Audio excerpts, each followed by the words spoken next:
Hementxe Ormaiztegitik Gipuzkoa Klasika honen edizio berri baten retransmisioarekin hasi behar dugu. 10:25 diren honetan ikusten ditugu aurtengo parte hartzaile guztiak irtera marran prest daudela. Hortxe ditugu talde guztiak irteteko prest eta gogotsu. Eguzkia da protagonista gaur erantxertan Ormaiztegin, lehen urtean izan genuen antzera eguraldiak lagunduko du gaurko etapa polit bat bizitzen, eta ikusiko dugu ea gaurko txirrindulari guztiek zer duten preparatuta. Gaurko menuan esan dezakegu ibilbide polit bat dugula, 4 mendatekin, Lierni gaina 2 aldiz igoko dute, 35. kilometroan eta 51. kilometroan, ondoren Gabiriko mendatera bideratuko dira, 78. kilometroan igoko dutena, eta azkenik Mandubi igoko dute menua amaitzeko, eta hortikan helmugara. Hori da, gaur, eta esatea, azken orduko aldaketa bat izan dugula ibilbidean, hor hasieran nazional batetik pasaba ginen, eta orain neutralizatua izango dugu Beasain eta Ordiziko kaletatik zehar, eta behin Ordizi igarota Ordizi irteerako dian geratu egingo dira txirrindulariak esan zuen atzo gaurko epaile turkiarrak, eta bertan hanka lurrean jarri, eta dena txirrindulari guztia pelotoian daudela bermatu ondoren, irtera ofiziala emango diote Alegiruntz. Lehenengo 40 kilometro, 35 kilometroak nahiko laua dituzte, atzo Abrano Lanok esaten zuen bezala hasiera lau hortan iesaldiren bat egiteko edo bide aproposa da, hor baita desgaste pixkat egiteko toki polita, baina argi dago gaurko bai lehenengo maiotori hori eta gaurko irabazlean ikuste dut perfil igotzaile batentzat izan beharko dela, ez bai? Bai, ikusi dugu azken urteetan irabazle gehienak igotzaileak izan direla, aurreko urtean Matthew Colek ikusi genuen bigarren etapan ere oso ondo ibili zela lehenengoa baino, eta gero Meno Juizinek ere erakutsi zigun Gipuzkoako klasikoa perfil igotzaile batentzat dela eta ez hain azkarrentzat, esango nuke. Bai, biharko egunen nahiko bixe izan barzara, nahiko karra zaila izaten da kontrola eramateko, baina nik uste dut gaur ere igotzaile bat izango dugu hemen lehenengo. Bai, ez, lehen urten ere ikusi genuen hor Jasper Schoft Mandubin aldapagora ritmo bizian hasi zen arren ez zuen taldea puskatzea lortu, gero aldapa bera zer esan dauka gaur bai Mandubiko jatxera horrek, beti ezagutzen dugun jatxera bada hemen bizigarren behintzat, hori 4-5 kilometroko jatxera bat, kurbaren ostean, errepideare nahiko asfalto aldetikan nahiko ona da, beraz, nik uste etor batek arriskatuko duela, eta ikusten dugu, hemen ez garela edozein karrataz egiten ari, palmaresari begiratu ezkero, izen handiak ikusten dira, hor ikusten ditugu Antonio Morgado, Juan Ayuso eta Carlos Rodríguez, oieko antxertan pelotoian punta-puntako txirrindulariak dira, eta horien artean Gipuzkoarren bat beste ikusten dugu, hemen Iñaki Diaz, doain laboral taldean, hor esaten esan daike, laboraleko jefetako bat izan daitekela aurten, eta Unai Iribar nola ez, Euskal Teletik pasa ondoren oain Kerfarmako lehenengo urte hortan dabiena, eta hemen hortxe ikusten ditugu txirrindulari Gipuzkoarrak bai, zer esan handia izan dutela hemen azken urteotan Gipuzkoako klasikan bai. Bai, eta hala da, eta espero dugu aurten ere Gipuzkoarren bat punta-puntan ikustea, Ander Otegi bezalako txirrindulari bat nik uste dut oso ondo ibili daitekela, aurten ez daizkio gauzak oraindik guztiz ondo atera, nahiz eta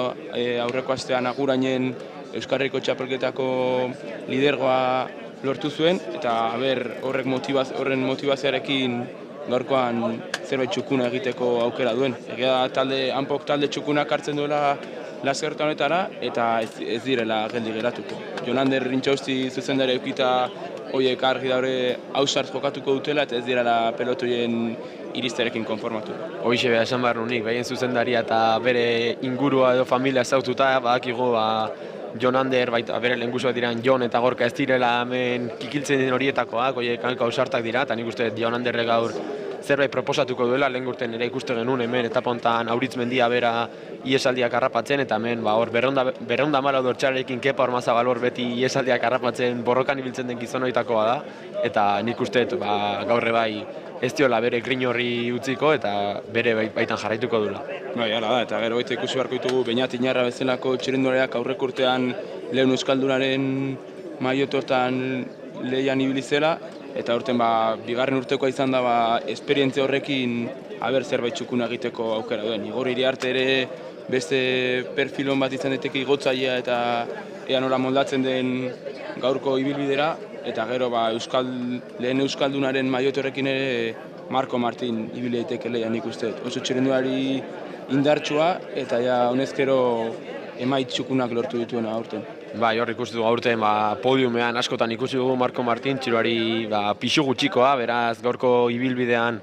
oso ondo ibil daitekena, eta baita zer esan adiez Gipuzkoaren artean naiz eta lehenengo urtekoa zenei Eñot Urkaregibearen izenare burura etortze zait. Urtea oso ondo hasi zuen, eta ez dakit nik azken aldi honetan igual pixkat erritmoa jatsi, eta ez dakit lasterketa hau grina handiz preparatzen ibilote den.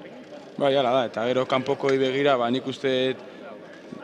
favorito nagusia William Holmes Australia izango zela, lehen urtean ja erakutsi zuen oso mai txukuna duena, bai mundialean 12. postua lortu zuen, eta Gipuzkoako klasikan lehen urteko maiotortan 2. sailkatua, eta horrez gain profesionala den Roman Gregoaren anaia ere hemen dugu, Grupamarekin, eta beste asko horien artean. Horien artean portugesa, Daniel Eduardo Moreira eta Noan Estret,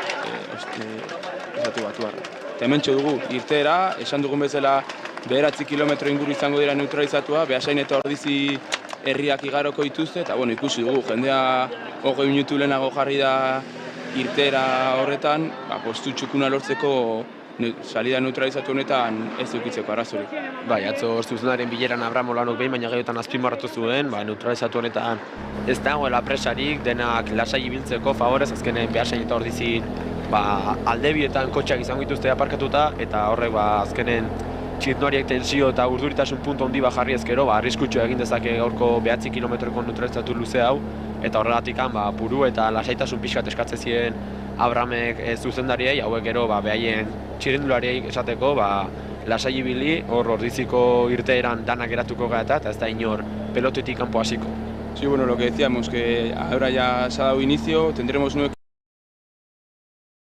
kilómetros de Beasain y Ordizia, y luego una vez pasada Ordizia pondremos pie a tierra y daremos una salida que yo creo que va a ser muy rápida, dirección a Alegia, y de ahí ya va a ser un no parar. Eso es, buenos días a todos. Aquí estamos comentando la Clásica Guipúzcoa de este 2024, organizada por la Federación Guipuzcoana, a la que debemos darle las gracias por traer otro año más esta carrera de gran nivel internacional que es UCI, por lo tanto hay puntos UCI también en juego a Guipúzcoa, para que los corredores de casa tengan la opción también de poder disputar una carrera con gente de mucho nivel. Tenemos aquí corredores belgas, holandeses, franceses, algún estadounidense, incluso algún australiano, japonés incluso, por lo tanto el nivel será muy exigente y habrá que ver cuál es el sitio. Siempre decimos cuál será el sitio de los nuestros en un ámbito internacional, y hoy tienen una gran oportunidad ante ellos de poder reivindicarse o demostrar que están ahí, ¿no?, para la lucha con gente de mucha clase hoy. Sí, hemos visto que la gente, que los últimos participantes de esta prueba luego en los mundiales y las carreras internacionales con mucho nivel han estado ahí adelante disputando, así que veremos si hoy tenemos la oportunidad de disfrutar de un corredor de esos. Yo creo que sí, yo creo que hay mucho nivel y veremos si nos dan una buena exhibición. Comentábamos antes que en los últimos años siempre hemos tenido también, yo diría, protagonismo los corredores tanto guipuzcoanos como vascos en esta carrera. Entre ellos podemos ver en el palmarés gente como Carlos Rodríguez y Juan Ayuso como grandes nombres a destacar, incluso un Antonio Morgado que este año está dando mucho que hablar, pero vemos por ahí también un Ayidíbar, un Iñaki Díaz, Xavier San Sebastián, todos ellos han dado mucho que hablar, y vemos ahí en cabeza de carrera ya uno de los nombres que hemos nombrado hoy para que será rueda a seguir, sobre todo para ese maillot de líder incluso hoy, y por supuesto el líder de primer Euskaldun. Sí, Marco Martín Cuevas, ahí vemos con los corredores de la selección vizcaína, que él es corredor del Baquet Team, ahora que se ha fusionado con el Movistar, y vemos ahí en las posiciones cabeceras, y aquí vemos a los corredores del Tofauti felices, en esta neutralizada tranquilos y preparados, yo creo. Hay tensión, nadie quiere perder su posición de cara al paso del pueblo para quitarse esos problemas que pueden surgir ahí en los puestos traseros del pelotón. Y bueno, aquí vemos un par de equipos comandando el pelotón, y aquí Abraham Olano con la bandera arriba, con calma, diciéndoles que vayan tranquilos, que no hay prisa todavía para empezar la carrera. Eso es, como comentabas, tenemos a Abraham Olano ahí en el coche dirigiendo el pelotón y ayer en la reunión subrayaba más de una vez a los directores que por favor les digan a los corredores que tengan precaución en este primer paso, sobre todo en Ordizia y Beasain. Al final son dos pueblos considerables, como mínimo tendrán coches aparcados en las cunetas y por lo tanto pues eso puede generar un estrés o un peligro extra que al ser una neutralizada no tiene ningún significado para la carrera. Entonces pues les pedí a los directores que por favor les digan a los chavales que vayan con calma, que después del paso de estos pueblos pues que se iba a parar la carrera, pondrían pie a tierra y una vez que se han asegurado que está todo el mundo en el pelotón y ese pack ya está todo listo para salir, que será la salida oficial de esta clásica Guipúzcoa del 2024. Igual que hemos comentado antes, hoy tendremos 93 kilómetros de recorrido con 4 puertos de montaña, 2 pasos por Liernia en los kilómetros 35 y 51, luego el puerto de Gaviria en el kilómetro 68 y por finalizar el último puerto Manduvia en el kilómetro 85. Además de eso tendremos 2 metas volantes por el paso por meta aquí en Ormaiztegui, en los kilómetros 48 y 64, y eso va a ser lo que va a definir el ganador del día de hoy. Aquí vemos el perfil, vemos que el puerto más duro yo creo que puede ser Gaviria y Manduvia. Gaviria para seleccionar y luego Manduvia para rematar y decidir quién es el ganador. Sí, no, ayer, el año pasado también tuvo pues eso que nos decías ahora, pues esa jugada, ¿no? En la carrera pues veíamos que los kilómetros iniciales fueron más de desgaste, incluso algún corredor que quería pues destacarse y buscar una posible fuga para pues dejarse ver, pero luego sí que es verdad que veíamos pues sobre todo el equipo de Jasper Schoft, el ganador en Ormaiztegui el año pasado, que en Gaviria puso un ritmo infernal, seleccionó muchísimo el grupo y luego pues el Manduvia, aunque intentó poner un ritmo muy exigente y cortar, no consiguió y se llevó la victoria al sprint. También hay que decir que, claro, al tener mucho protagonismo en las subidas, las bajadas también pueden tenerlo. Hoy tenemos algunas bajadas que son técnicas o donde hay que andar con cuidado, pues se me ocurre, por ejemplo, esta bajada de Liernia, muy conocida en el pelotón Euskaldun, ya que todas las carreras de Goierri prácticamente pasan por ahí. Y es una carrera, pues eso, carretera pues parcheada, un poco botona, con alguna curva cerrada incluso, donde siempre los corredores van más que avisados del peligro que conlleva esta bajada. Al igual que la bajada de Gaviria también, una bajada rápida donde se puede coger velocidad y con una curva así medio a ciegas a derechas, se me ocurre ahora mismo así a bote pronto que siempre ha dado algún que otro vuelco al corazón cuando algún corredor bajaba. Y como no, la bajada final, la bajada de Manduvia, 4,5 kilómetros, pues terreno que es curva contra curva, al final son curvas encadenadas, lo cual pues un buen bajador puede hacer gran diferencia para tratar de evitar el sprint. Así es, y aquí vemos en pantalla a los corredores, como decíamos antes, del AMPO ya cogiendo buenas posiciones en el pelotón para quitarse ese peligro y vemos mucha calma en el pelotón, no hay prisa, ahora tranquilidad, todavía les quedarán unos 7 kilómetros de neutralizada, así que van a cogerlo yo creo que con mucha calma. Aquí la gente que va detrás no tiene ninguna prisa y luego ya tendrán tiempo para pasar para adelante para el giro de Alegia, que se estirará mucho el pelotón. En todas las carreras que pasa por ahí se estira mucho, así que veremos si hay algún corte o qué pasa, si algún equipo tiene intención de ya crear desgaste o prefieren esperar a los 2 pasos de Liernia y a Gaviria. Eso es, al final, como comentabas, mira, vemos que aquí hay algún pues embudo, enganchón, no vemos corredores en el suelo, esperemos que no haya mayores incidentes en esta neutralizada. Y como comentabas, Ampo, el equipo de casa, está aquí pues en la punta a punta,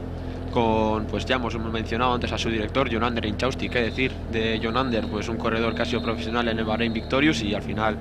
pues con gran experiencia en el pelotón internacional, lo cual pues puede ser muy útil para una carrera de gran nivel como la de hoy en Ormaiztegui. Pues al final ya les habrá puesto a sus corredores en aviso del peligro que conlleva esta neutralizada y el primer tramo de la carrera. Al final nadie quiere que se le vaya la carrera en estos 30 kilómetros llanos, que al final yo creo que no van a ser trascendentes, pero pues siempre tienes que estar ahí para no perder la cara nunca a la carrera, ¿no? Sí, lo que decías, yo creo que la primera parte va a ser para esos corredores que igual no son tan buenos escaladores y prefieren coger una pequeña ventaja para los puertos o para disputar las metas volantes, porque tienes opción, sin ser un gran escalador, de ganar esas metas volantes y al final es una clasificación que todos suman, subes al podium, das presencia al equipo y bueno, seguro que más de un corredor lo intenta y eso puede ser buena opción para luego poder llegar a un puerto como Gaviria con unos segundos de ventaja para poder coronar con los buenos. No se sabe nunca qué decisiones van a tomar aquí los corredores, pero esperemos que sean valientes y que nos den una buena exhibición y una buena carrera, entretenida al menos. Eso es, el recorrido de hoy por lo menos pues te da opción a proponer este tipo de carrera, ¿no? Un poco movida, pues al principio sí que será carrera de control. Vemos ahí un corredor francés que va por la acera, hay que tener cuidado con esas actitudes ya que puede ser sancionadas por la UCI. Y encima, al ser neutralizada, pues ahí vemos peatones circulando, lo cual conlleva un peligro innecesario, a mi opinión. Entonces, pues los directores deberían de remarcar a los corredores que ese tipo de comportamientos en carrera están totalmente prohibidos, incluso puede acarrear alguna sanción antes de incluso empezar la carrera, Ibai. Sí, así es, pero bueno, son franceses, están muy habituados a hacer esas cosas en las clásicas, así que bueno, para ellos es lo habitual. A nosotros igual no es tan normal que tengan esas actitudes porque aquí los jueces nos tienen pues, cumpliendo bien el reglamento, así que bueno, ya veremos si toman alguna decisión, aunque yo creo que no va a pasar nada, es intrascendente lo que acaba de hacer, pero bueno, siempre no está de más un aviso y llamar la atención porque lo que tú has dicho, hay peatones y es un peligro para todos. Eso es, al final, pues decías, ¿no? Que el hecho de que haya pues corredores extranjeros y la manera tan diferente que hay de correr tanto en Francia, en Bélgica, en Holanda, comparando con Guipúzcoa, hace para mí de esta carrera pues una carrera aún más atractiva. Vemos que últimamente, desde mi punto de vista, pues el ciclismo en Guipúzcoa y en Euskadi se está convirtiendo en un ciclismo de control, de poco movimiento, comparando con unos años atrás. Años atrás pues era mucho más libre, o no sé, más fugas, más guerras, desde mi punto de vista, y este año vemos que hay mucho control, y yo creo que el hecho de que haya estos equipos y estos grandes corredores en la carrera de hoy hará una carrera pues mucho más descontrolada, pues donde los nuestros también se tendrán que pues, adaptar, ¿no? A esta nueva manera de correr. Y bueno, algunos ya están adaptados al final, con las salidas que hace Abraham Olano como seleccionador de Guipúzcoa a Francia, unas carreras de gran nivel. Pues yo creo que los que tienen la suerte o los dotes de poder estar en esa selección han probado lo que es el pelotón o el ritmo francés, y ya saben que ahí hay tontería, ahí van muy rápidos, la gente tiene mucha técnica, por lo tanto no se anda con chiquitas ahí en el pelotón, te meten codos, bici, manillar y al final están habituados a ello. Entonces pues vendrán aquí y para ellos pues va a ser una carrera donde ellos corren a su estilo, pues agresivos. Veíamos ahora pues un corredor por la acera, y veremos también dentro de unos kilómetros que yo creo que la cabeza de pelotón será comandada por equipos extranjeros, porque están acostumbrados a correr con más ritmo, con mayor dureza también entre ellos en el pelotón en las disputas, y eso pues aquí en Guipúzcoa y en Euskal Herria pues no estamos habituados a ello. Entonces yo creo que estas carreras son gran aprendizaje para los corredores de casa, pues al final para poder aspirar a estar en una selección mayor, incluso correr un campeonato, unas carreras de mayor importancia a nivel internacional, y esto al final es experiencia por si alguno también no sale profesional.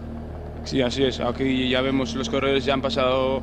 Beasain y ya por el paso de Ordizia, yo creo que les queda un kilómetro para esa neutralidad que decíamos que van a poner pie a tierra y luego se hará la salida lanzada, y vemos que aquí los corredores no pierden posición. Aquí ahora algunos corredores por el Bidegorri que aprovechan para pasar hacia adelante, y ya vemos, los que estaban aquí en Ormaiztegui en las primeras filas han defendido bien su sitio, y casi vemos ahí una caída de un corredor, creo que era de Iparralde, pero bueno, un susto que no ha quedado en nada. Y eso, lo que decía, que los corredores que veíamos ahí en cabeza la salida de Ormaiztegui, ahí siguen, han defendido bien su sitio, quieren salir adelante para tener ese menos desgaste luego en la salida lanzada, y veremos. Ahora ya aquí curva derechas, un repechito, bajamos, ponemos pie a tierra y la salida, y que empiece la guerra. Eso es, bueno, la guerra. Yo creo que los primeros kilómetros sí que habrá muchas ganas, pero no creo que la gente se vuelva muy loca. Es una carrera pues donde hemos comentado, los primeros 30 kilómetros desde mi punto de vista van a ser intrascendentes de cara a la victoria o la general. No creo que nadie haga tremenda exhibición hoy con el menú que tenemos hoy, con tanta subida y tanto desgaste físico, y si hay alguno de ellos que le den un contrato profesional, porque eso, vamos, va a ser como mínimo para subrayar la actuación, si es que hay alguno capaz de hacer eso. No creo que... O sea, mañana creo que sí es el recorrido más propicio para hacer eso, pero hoy creo que es difícil irte solo ante un pelotón tan grande, y no creo que hoy haya semejante exhibición. Sí que alguien puede escaparse en Gaviria y ya irse solo y hacer un recorrido solitario durante 20 kilómetros, pero no creo que sea capaz de hacer alguien tanta exhibición y ir a hacer solo 90 kilómetros. Y aquí vemos, ya curva derecha, creo que vamos a poner pie a tierra y vamos a dar la salida. Aquí vemos cómo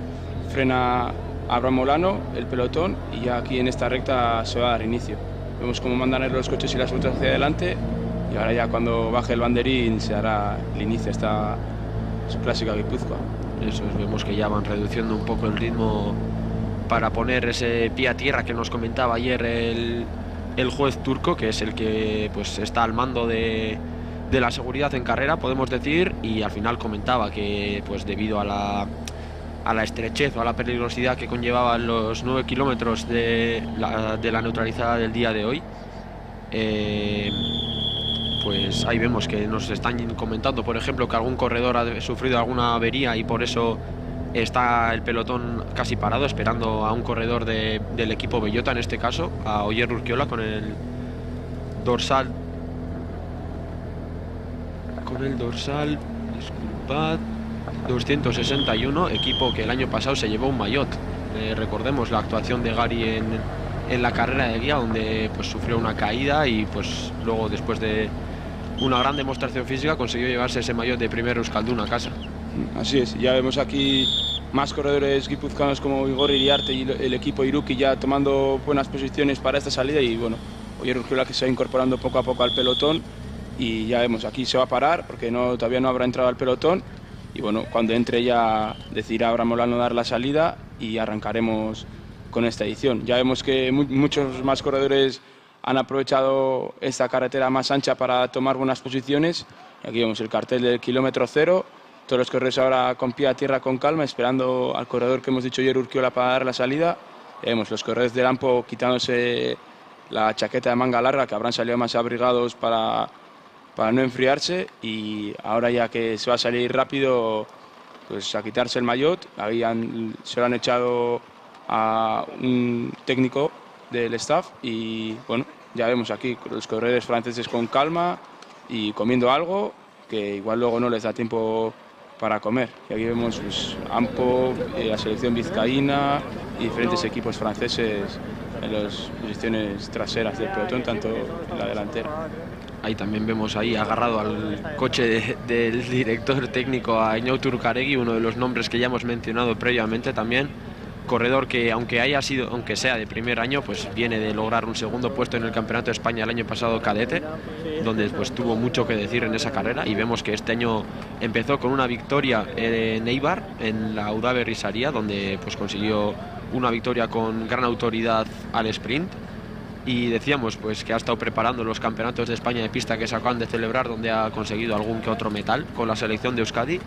y veremos a ver si pues trae ese buen punto, ese gran ritmo que obtienen siempre los corredores de pista para esta carrera de hoy. Más que por la etapa de hoy, me viene a la cabeza la posible etapa de mañana, que es un recorrido pues más tipo clásica, que para mí, o para mi punto de vista, le puede beneficiar mucho más a un corredor como Iñigo Urcaregui. Sí, así es, y aquí vemos ya los corredores ya preparados. Yo creo que han entrado todos, están esperando a que todos los coches y todos los vehículos se junten. Aquí vemos algún corredor con alguna pequeña avería, pero sin importancia. Ahí se lo está arreglando Aitor Ayerza y Abraham Olano, y nada, enseguida se pone en marcha esta edición. Vemos los corredores de Education First también, las posiciones delanteras con mucha calma. Yo creo que preparándose para ayudar a su compañero Noah Stephen, que es un corredor que ya ha conseguido buenos resultados en Francia, en carreras bastante importantes. La semana pasada mismamente corrió una vuelta por etapas, consiguió un segundo puesto en la general y séptimo puesto en la montaña, y luego en la tercera etapa un cuarto puesto, que es muy importante venir con motivación y confianza para esta Guipúzcoa clásica. Eso es, al final comentábamos, los corredores que traen pues una buena dinámica, o pues al final los que han conseguido unos buenos puestos últimamente, pues yo creo que esa confianza extra que pueden tener esos corredores, incluso esos equipos, pueden ayudar mucho. Al final pues la cabeza, o en este caso la confianza y la ambición, puede tener pues mucho que decir en unas carreras y sobre todo en estas categorías, y pues veremos los corredores que traen una muy buena dinámica pues que son capaces de hacer, o sea, hay alguno que también se quiere reivindicar después de una mala racha últimamente. Bai, ala, hemen ikusten dugu ja lasterketa hasieran esan dugun bezala geldituta, hain matxuraren bat izan duten txirrindulariak biziketa konpontzen, eta orain ja minutu gutxik batzuk barru hasiera emango diogu 30. Gipuzkoako klasika honei, eta hor ikusi ditugu Grupamako txirrindulariak prest, pelotuiko aurreneko postuan, Bretainiako selekziokoak ere, Arabakoak ere, Tofautikoak ere, Tofauti lehen urtean zeresana eman zigun taldea izan zen, eta ikusiko dugu aurten zer nolako txirrindulariak ekarri dituzten, eta zer nolako ausardia erakusten duten. Lehen urtean ikusi genuen Thomas Pattinson bezalako txirrindulari bat oso ausarti bilizela gehien bat bigarren etapa horretan Egiako auzoan,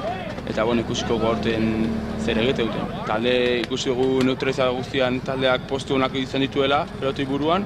eta horrek esan nahi du gogotsu daudela eta zerbait txukuna egiteko intentziarekin. Hori da, alaber esan behar dago, azken orduko aldaketaren bat ere izan dugun inskripzioan, adibidez,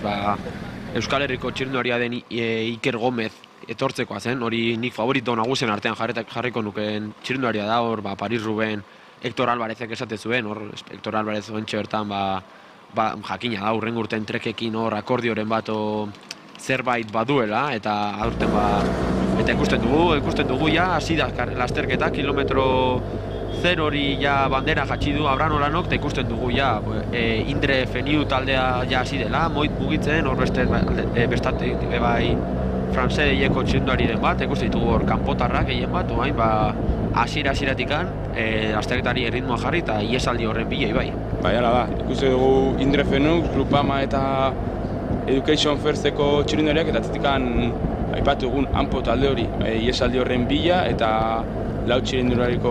iesaldi txiki hau itxinaian behaiek nahi dutelako presentzia eduki eguneko iesaldi horretan. Hori da, itxasondoko auzoan sartzen ari garen honetan iesaldia egiten hasi nahian David, gehien bat kanpoko txirrindulariak, eta hor ikusten dugu etxekoren bat, horranpo taldekoren bat, Jon Ander Intxaustiren aginduetan seguru eski esango zuten, iesaldiren bat baldin badago, gutako bat hor egon behar da, eta hortxe zebien, lau pertsona joan dira eta beha sartu nahian, ikusten dugu lehenengo saiakera hori ez dela atera, baina ikusiko dugu, lehenengo 30 kilometro hauetan, Legor eta ikastegietan alegiko biragunean ebai, mugimendu asko egon daitekela, eta lehenengo kilometro lau horietan, ikusiko dugu, hemen gogo eta ilusio asko ikusten da pelotiko lehenengo postu hauetan, eta ikusiko dugu iesaldiren bat ateratzen den, ala ez. Bai, Indre Fenux taldea izan da, honezkero bi hiru atake bota dituena, eta horrek esan nahi du eguneko iesaldian egon nahi dutela, eta Education First taldea ere hor kontrolpean, pelotoian kontrola jartzen, eta momentuz lasaitasuna dirudi, baina seguro txirrindulari batzuk tentxo eta velozian dihozela. Welcome everyone to this edition of the 2024 of Clásica Gipuzkoa. We can now see that the race has just started. We have had a 9K neutralization due to the change in the route that we yesterday had. So we had to cross the villages of Beasain and Ordizzi, which are quite narrow, and it was quite stressful for the peloton. So the race director, Abraham Olano, has decided to make a neutralization of 9 kilometers, and once we have crossed these two major villages, stop, put the feet on the floor, and once everyone is on the bench again, as we have seen that someone was with technical problems with the handlebar that were just mechanics were making some job there to repair, and once everyone was ready to start, the race has started. We can see the French riders, of course, trying to make some breakaways, but although there are some big efforts, we can now see that everyone is on the bench and there is no breakaway. Sí, ahí vemos los corredores ahora del DIMAC Irunés, que también intentan esa fuga que hemos comentado, y Iñau Turcaregui también saliendo algún contraataque ahí con algún corredor del Vivero San Antón Mardu, y también el equipo Indre Phoenix, que no deja a ningún corredor marcharse, que quieren tener ellos el control en todo momento de la fuga. Y bueno, ya veremos si consiguen ese tan ansiado premio de tocar la fuga. Yes, we have mentioned today's route, that is quite a mountain route. We have some uphills like Lierni twice, Gaviri and Mandubi. It's the same route as we had last year when the winner was Jasper Schoft.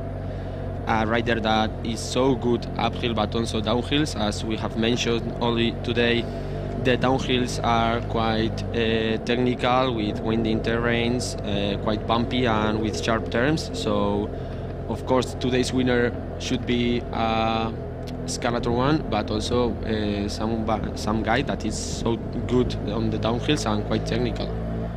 Sí, ahí vemos tensión en el pelotón, una fuga bastante numerosa que algún equipo que no tiene presencia quiere cerrarlo. Y aquí vemos el corredor de Araba Selecta que lleva todo el rato aquí en las posiciones traseras con calma, aunque que yo creo que no se puede relajar en una carrera como esta porque hay mucha tensión, mucha velocidad y en cualquier momento te puedes quedar fuera por cualquier problema, porque teniendo los coches a los laterales y tal hay peligro de caída. Y bueno, ya veremos. De momento aquí Groupama poniendo ritmo en este repecho de Legorreta y enfilando un poco el pelotón, aunque yo creo que muchos equipos quieren esa fuga, pero como vimos el año pasado cuesta mucho hacer la fuga y no dejan mucho margen. Muchos equipos franceses, como decíamos, con ganas de coger esa pequeña ventaja para lo que puede llegar luego durante el recorrido, pero bueno, vemos que como todos los equipos quieren tener esa presencia, va a ser muy difícil que dejen marchar algún corredor. Eso es, ¿no? Y como comentaba Ibai, vemos la diferencia que hay de ritmo del famoso látigo que se dice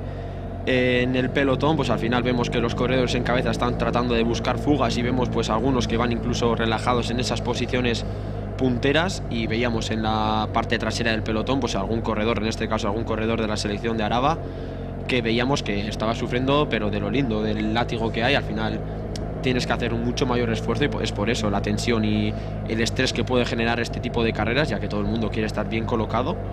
y nadie quiere estar en esas posiciones traseras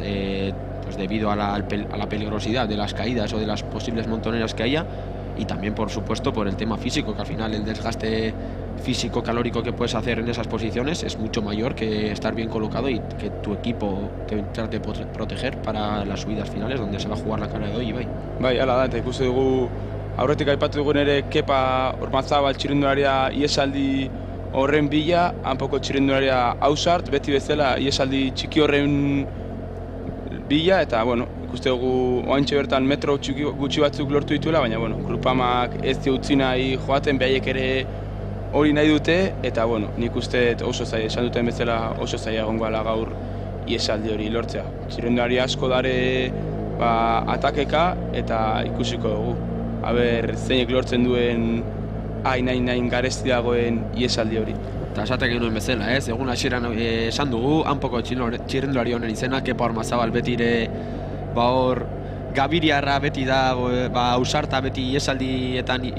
iesaldiak hartzen aparta da, eta trebea da, hor usaimen hori badauka, eta esate genuen hor Legorretako herriko repetxortan gora gendeun hontan, ikuste genuen pelotoi buruan hor ikuste genituen iesaldian sartzeko aukera asko, eta pelotoi atzekaldean ikuste genituen txirrindulariak eta Arabar selekzioko txirrindulariaren bat, hor ezaguna den latigo hori sufritzen, ez? Hor azkenean erorketa bat. Nik izango nuke Mario Elizburu dela Ulma Loñamendiko txirrindularia. Bai. Eta, bueno, esan duguna, tentsioa, normalen pelotoien erorketak oikok die hainbeste tentsio da momentu honetan, eta, bueno, ikusteu baita Education First kontrola nahi dola, bai pelotoien lehenengo postutan, eta iesaldi horren bila, eta Bizkaiko selekzioa ere horren bila. Eta ikustegu, Bellota taldeko txirrindulariak behingoz agertu die telebistan, eta, bueno, ikusiko dugu ze lortzuten. Eta hanpoko 3-4 txirrindulari ikusitugu hemen pelotoi buruan, eta, zer egite duten.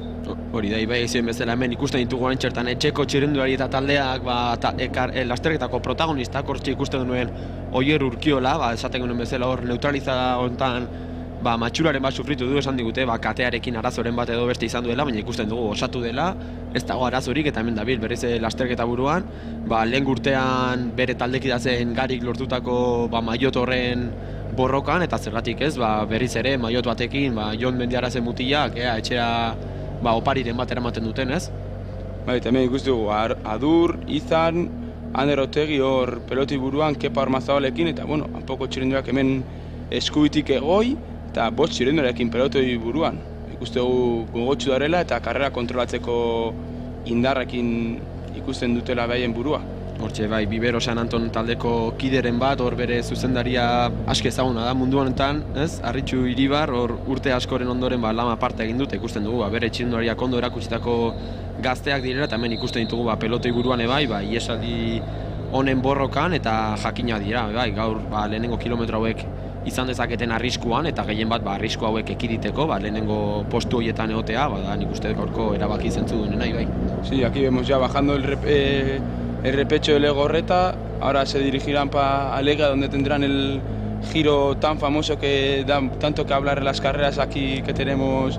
a los alrededores, y bueno, vemos que se está intentando mucho conseguir esa fuga, pero que nadie lo consigue. Al final hay mucha velocidad y el pelotón en este recorrido tiene más velocidad que la fuga normalmente, entonces va a ser muy difícil. Ahora yo creo que en el paso de Alega se estirará mucho el pelotón, igual se puede cortar, pero nada importante. Eso sí, a algún corredor le entrará algún que otro miedo al verse un poquito cortado atrás, y por eso yo creo que tantos equipos se están moviendo en bloque hacia adelante para no correr esos peligros y para estar todos los corredores seguros. Y aquí vemos al corredor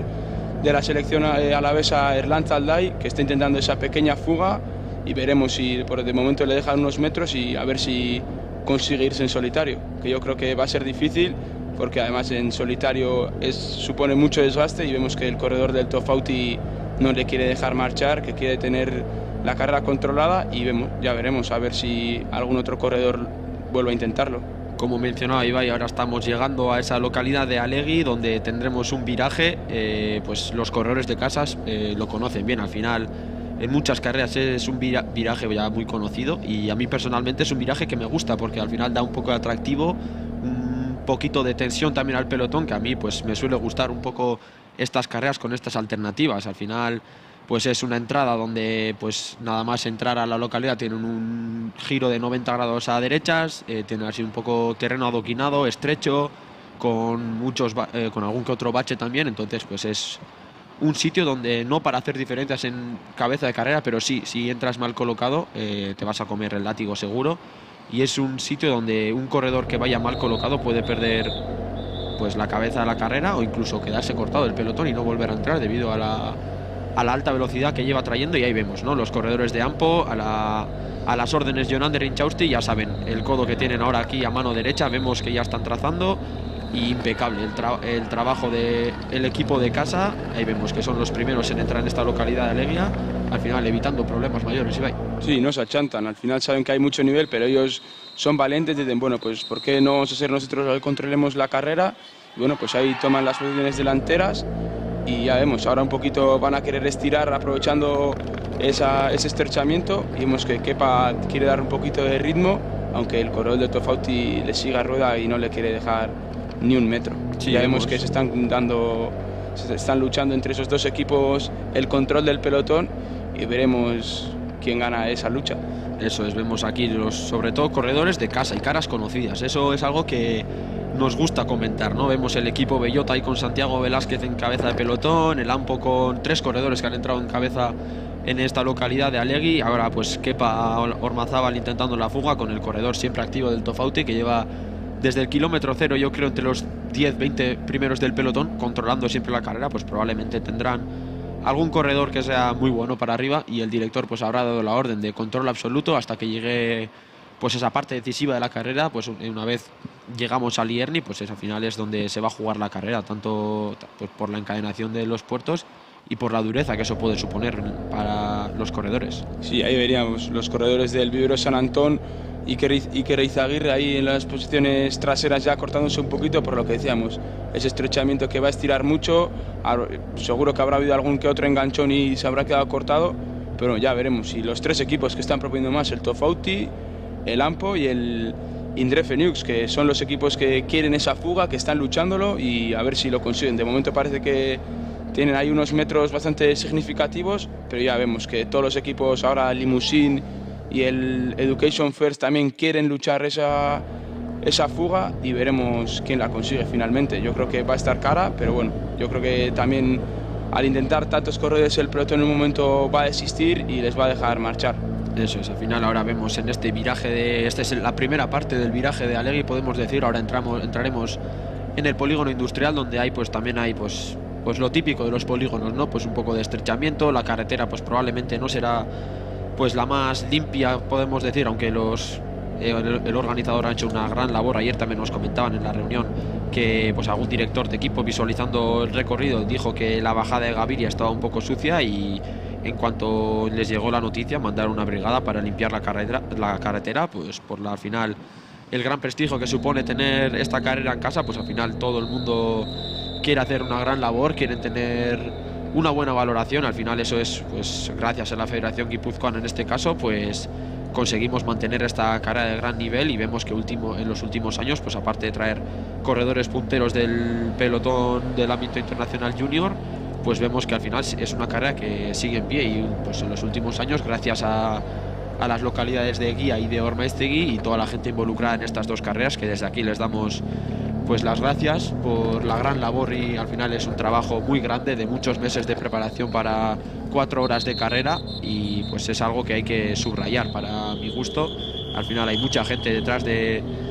estas 8 horas de carrera que tendremos entre hoy y mañana, y es algo pues admirar para mí esa voluntad que tiene el ciclismo en Guipúzcoa, ¿no, Ibai? Sí, así es. Agradecemos a todos los patrocinadores que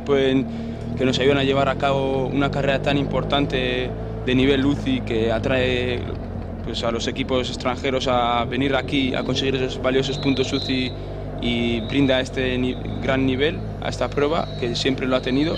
Y bueno, pues a ver si podemos seguir disfrutando de este tipo de carreras durante muchos años, y así nuestros corredores también pueden verse dónde están en este ámbito internacional. Yes, we were saying that now we have just crossed the village of Allegui. It was a narrow pass. We have seen that the riders of the Team Ampo were taking the lead of the bunch to enter to the village, that as it was a quite narrow and stressful pass, and we can now see that the two riders that are quite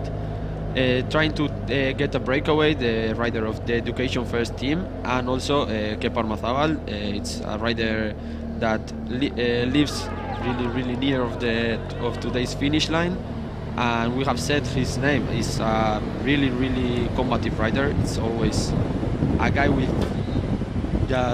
is just always taking the breakaways in Guipúzcoa and Euskal Herria, and we have set his name as a candidate to take the breakaway, and we can see that we have been right, and we can see him on the breakaway. We have just said that this race would not be possible to celebrate without the help of the sponsors of the Federation of Guipúzcoa, as they are facing lots of editions of this international race, and we need to say thank you to everyone, to every volunteer here here in Ormaiztegui and tomorrow in Eguía, as without us volunteering, these races would not be possible. And we can now see Kepa Ormazábal, as his common name says, the Wolf of Gaviri. It's on the breakaway, and that name becomes because of his valorous attitude, and it's known as the Wolf of Gaviri. Sí, así es, como decía Aritz, ahí vemos el lobo de Gaviria, del equipo Ampo, con un corredor del Education First, con una bici particular de monoplato, que hemos visto en la salida cuando estábamos hablando con los corredores, que tenía un plato bastante grande y una piñonera atrás bastante grande también, para compensar ese extraño monoplato que no solemos ver tanto en este pelotón profesional, aunque cada vez se ve más, hay que decirlo. Y bueno, ya vemos estos dos corredores que les dan opción a escaparse el pelotón, y veremos si consiguen una buena renta y les dan la tranquilidad para luego manejar esa renta y poder conseguir algo importante, como puede ser las metas volantes o, por qué no, el premio en montaña. Hori da, oin Ibaiek zioen bezala, ez? Hemen ikusten dugu egunaren hasieran esan dugun izenetako bat, Kepa Ormazábal, Gabiriko Otsoa izenez ezaguna dena, eta ikusten dugu berekin Education Festeko txindoaria eta hor berezigarritasun bat ikusten dugu bere bizikletan, ikusten zakegu bizikleta ez dela azken urte hauetako bat, ikusten dugu kuadroa nahiko esan daiteke vintage hauetako bat dela eta bereizgarritasun bezala irtera lerroan ikusten gendun eta hitz egiten ibili gara plater bakarra darama, hor azken urteetan ikusten dugu gehien bat Jumbo Vismak eramaten duen eta bere garaian gehien bat Primoz Roglicek eramaten duen desarrollo edo joera bat dela eta ikusten genuen, plater bakarra eramatearekin apostu egin duela eta ikusten genuen, atzean azkenean lauean aurrean plater handi bat behar badezu, gero atzean pinoi oso handi bat beharko du gaurko igoeratan erritmo hori mantendu alizateko. Azkenean bai Gabiriko eta bai Mandubiko portuetan aldapen eunekoa nahiko handie da eta orduan horrek eskatzen duena da desarrollo arin batekin igo behar izateko azkenean kombinazio hori egin du ikusten dugu. Iesaldia ia minutu erdirekin dijoala aurrena eta noraino iritsi daiteken gaur lehenengo iesaldi hau edo lehenengo saiakera hauek ibai. Bai, ala, ikusi ditugu bi txirrindulari hauek iesaldian, orain Alegiko biraketa behin eginda orain Legorretara bideratuko dira, ondoren nazionalean sartu eta metatik pasaeran Ormaiztegin ikusiko ditugu eta ea Lierniko mendate hori pasatzea lortzen duten eta pelotuak lasaitasuna duen oraintxe bertan. Ikusten dugu esan digutenagatik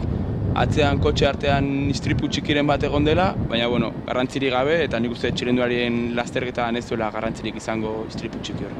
Eta orain berriz ikusten dugu berriz Ormaiztegira bidean datorrela lasterketa burua, hemen ikastiketako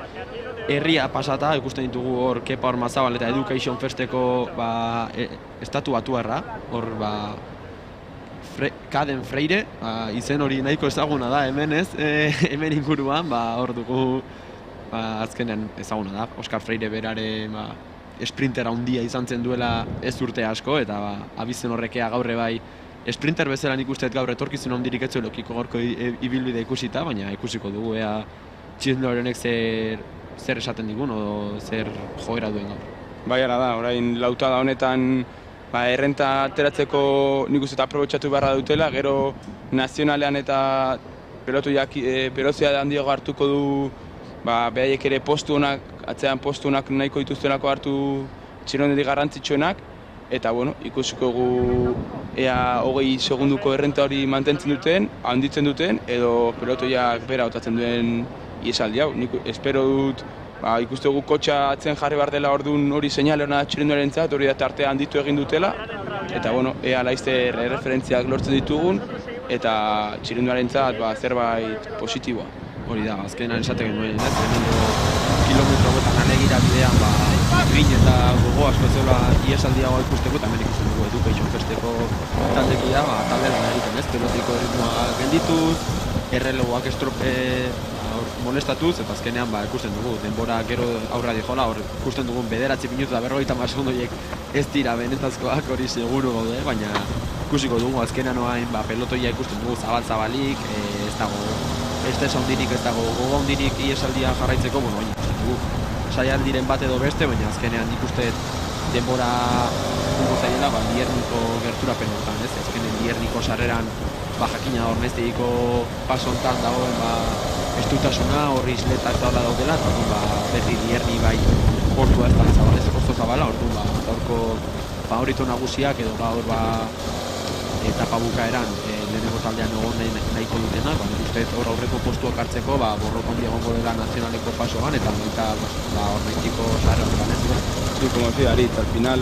ahora tiene una renta de unos 20 segundos, aunque la señal nos marque que son 9 minutos y luego esa renta yo creo que va a ir disminuyendo porque los corredores que quieran disputar la clásica de hoy pues van a querer coger esos puestos cabeceros en el pelotón y con eso van a minimizar esta renta de estos dos corredores, Kepa Ormazabal y Kaden Freire, el corredor estadounidense, y ya vemos que atrás hay intentos de fuga, aquí vemos el corredor de la selección vizcaína, pero ya también hemos visto más que un ataque y los corredores del Education First y del AMPO, pues esa labor de secar, de salir a esos contraataques, de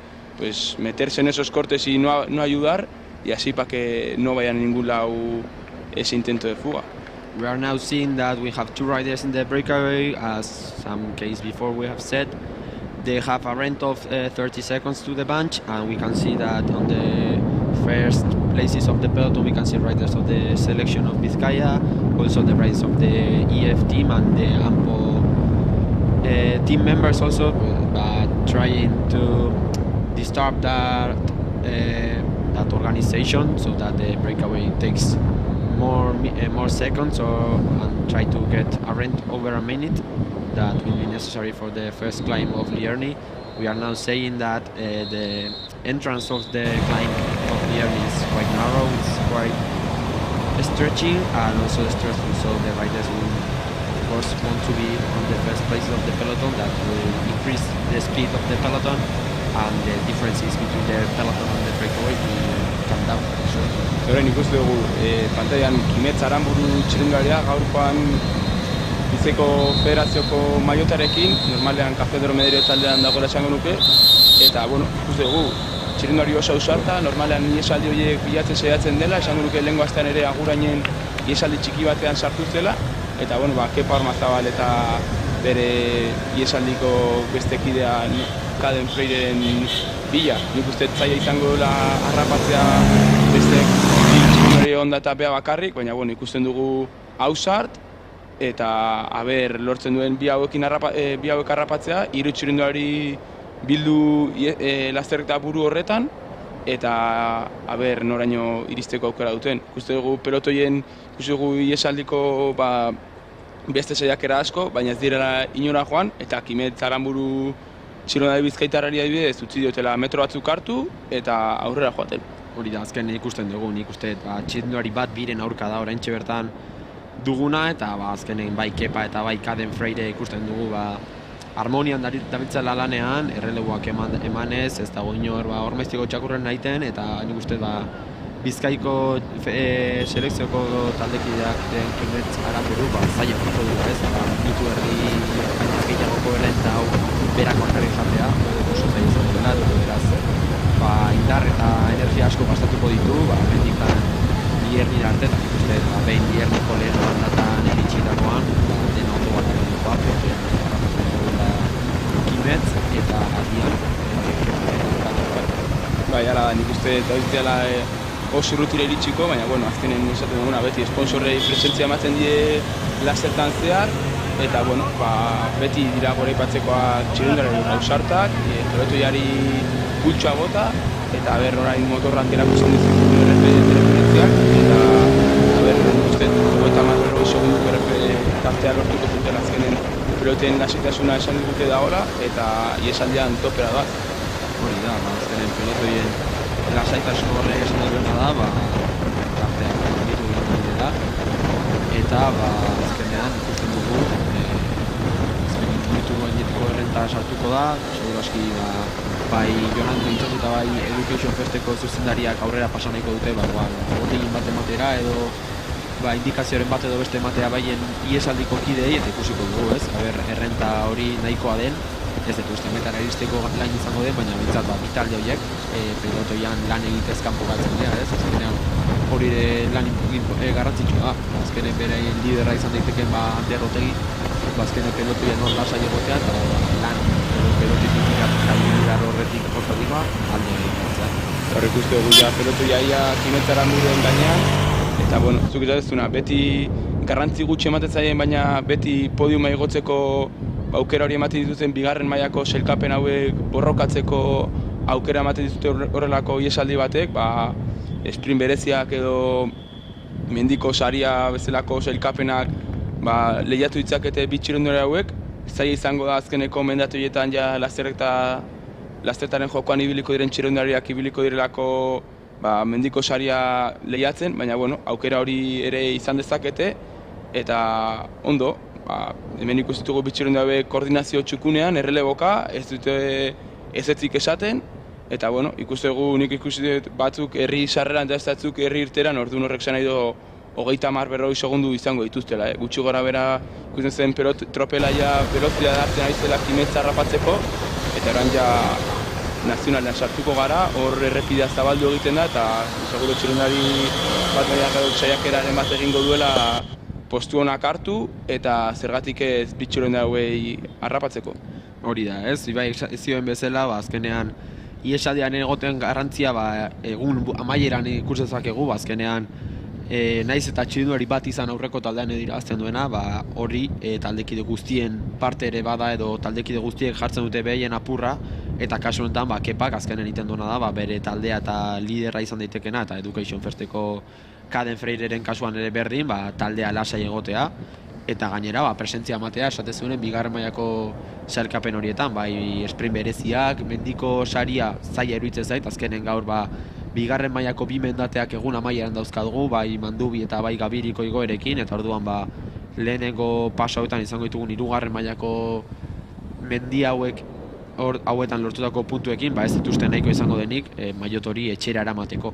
Sí, como decíamos, aquí los corredores pues dando presencia al patrocinador en esta pequeña fuga, con una renta de unos 30-40 segundos, y bueno, también les da opción a luchar esas clasificaciones de segundo nivel, como puede ser las metas volantes o el premio montaña, que bueno,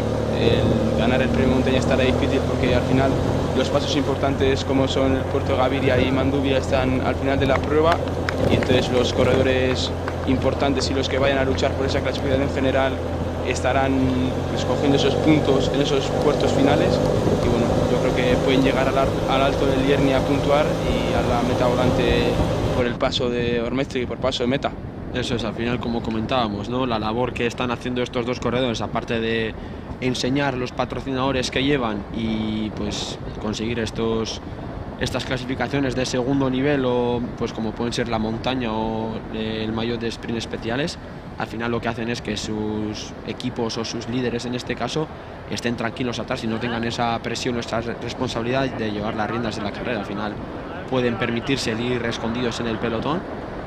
pues comiendo, bebiendo, estando tranquilos, y pues luego aparecer cuando la carrera ya pues se seleccione y cuando haya que dar el callo en esos puertos finales. Se me antoja un tanto complicado que consigan estos dos corredores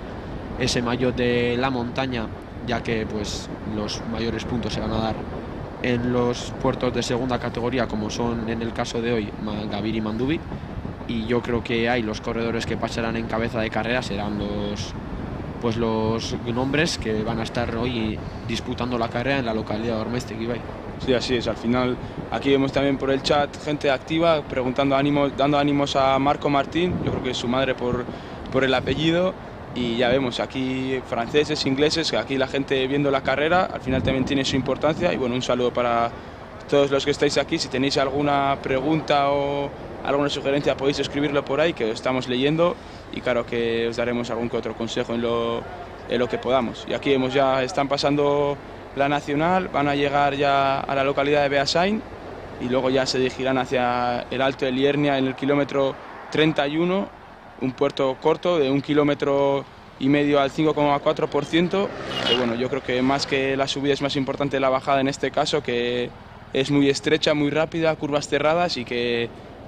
el pelotón se enfila mucho, y una vez llegas a la localidad de Mutiló, giro 90 grados a izquierdas, y el pelotón siempre se estira, y no será la primera vez, por ejemplo, en la clásica premundial se cortó ahí el pelotón, un grupo de 10 se fue y ahí se decide la carrera. Yo creo que hoy no será el caso, pero bueno, siempre lo que hemos dicho en el Giro de Alegre también, el sustituto al cuerpo que le das al quedarte atrás y ver que se te puede ir la carrera, pues bueno, ahí algunos se puede preocupar. Y ya vemos aquí los equipos Groupama y Cref Total Energies cogiendo el control de este pelotón a la altura ya del túnel de la Nacional, que luego ya cogerán velocidad porque ya pica un poquito para abajo, como vemos los dos fugados que van a gran velocidad,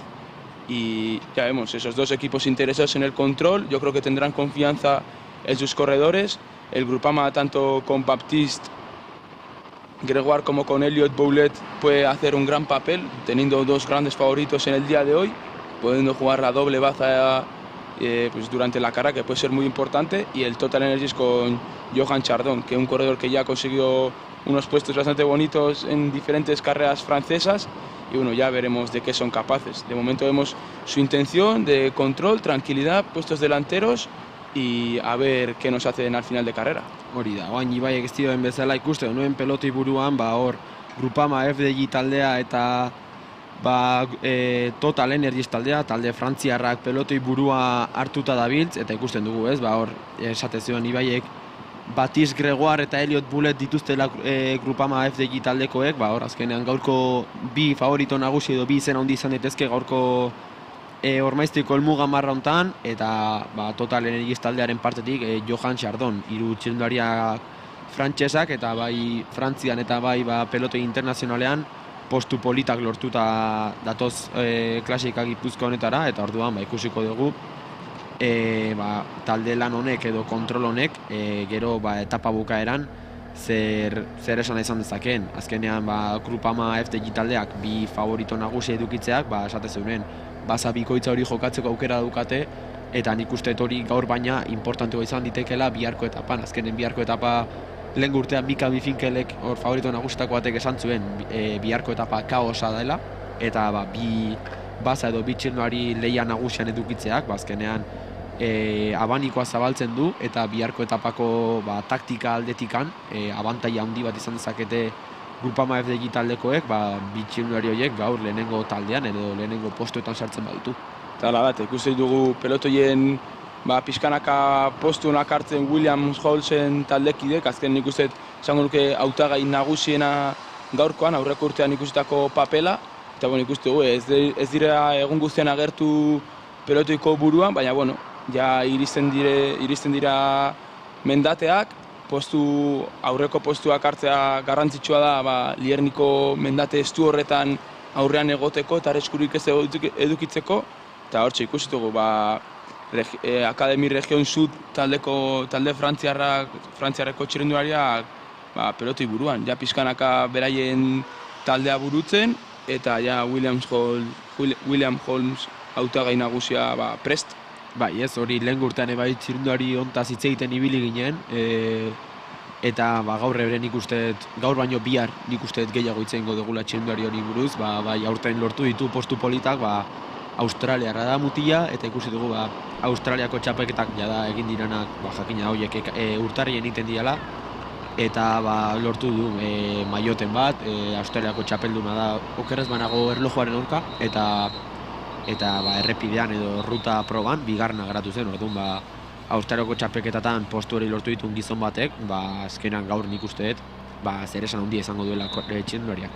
Y ahora nos pregunta Maite Manso, a ver, ¿a cuánto está la escapada del pelotón? Acabamos de ver en pantalla que la moto les indicaba al dueto que iba en cabeza 40 segundos, lo que estamos diciendo más o menos que se iba a mantener esa ventaja, y veremos ahora por el paso de Ormaiztegi a ver cuál es la referencia. Yo creo que la mantendrán, y luego ya en el Alto de Liernia se bajará un poquito esa diferencia, porque atrás ya va a haber más nerviosismo, más velocidad, y estos ya van a pecar un poquito ya de cansante también, que llevan bastante tiempo ya en fuga. We can see that the teams Grupama, FDJ and Total Energies have taken the lead of the bunch. They are trying to make some control plans with their sports directors who said that, and we can now see that they has just passed Beasain, and they are now coming to this to the finish line. They will have the sprint here, so we will see who's the first rider, probably Kepa or Caden Freire, who will take the provisional lead of the sprint jersey. And we can see that the Grupama FDJ have two big names in their team, and that could be important today for sure, and also tomorrow, as tomorrow's stage is quite tactical. Could be tactical, and to have two guys on the first part of the leadership, good friends on tomorrow's stage, and for sure on the overall jersey. And also with the Total Energies, they have a rider that has made some good positions and good results this year, Johan Chardon, and those three names could be the big names, with William Holmes, the OC rider, and we can see his team also taking the lead in these kilometers. Now we are facing the first mountain pass, Lierne, and we'll see this control they are making, this French teams if at the end of the day can be significant or not. We can see that on the chat they are asking for the delay. The breakaway has more or less 40-45 seconds to the bunch, and we will see if this distance is enough to be the first guys on the summit of Lierne. Bai, hala da, Aritzek esatu den bezala, orain errenta 40-45 segundukoa da bitxirende hauek dutena pelotoiarekiko, eta bueno, ikusiko dugu zenbateko errenta den Lierniko gainean. Azkenen nik uste esan duguna, veloziadekin gutxitu egingoa, baina hauek ez dira errendituko eta lehiatu egingo dute iesaldi hori. Nik uste erritmo txukuna eramatera orain Salvatoreko pasoan darela, eta oraintxe bertan helmugatik pasatzen ikusiko ditugu. Aber, nolako aurpega ikusten ditugun, Aritz? Hori da, baina ikusiko ditugu, Ormaiztegitikan kilometro eta erdi, 2 kilometro azpira daude ja iesaldiko bi txirrindulariak, Kaden Freire eta Kepa Ormazabal, Education First eta Anpo taldekoak urren ez urren, eta ikusiko dugu, zein izango den lehenengo hor sprint berezi hauen maiotaren jabea, provisionalki, ikusiko dugu, lehenengo sprint honetan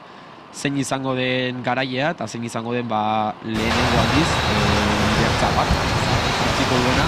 provisionalki, hemen ikustu dugu gaina limusineko eta irugiko txirrindulariak atzeko postu hauetan, Arabako selekzioko txirrindulari egun guztian ikusi dugu azkeneko postuetan, espero dugu laizzer aurrera pasatzea Lierniko gainari begira, eta nahiko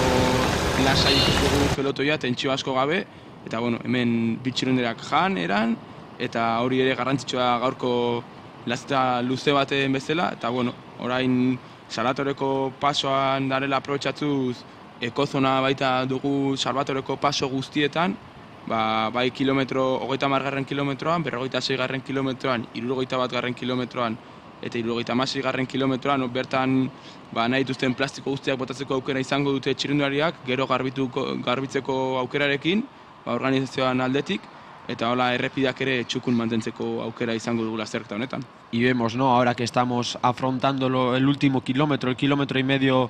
antes de la primera meta volante, vemos ahora la rotonda y después de la rotonda afrontaremos un pequeño repecho y luego una bajadita, lo cual hará que los corredores Kepa Ormazábal y Kaden Freire, que serán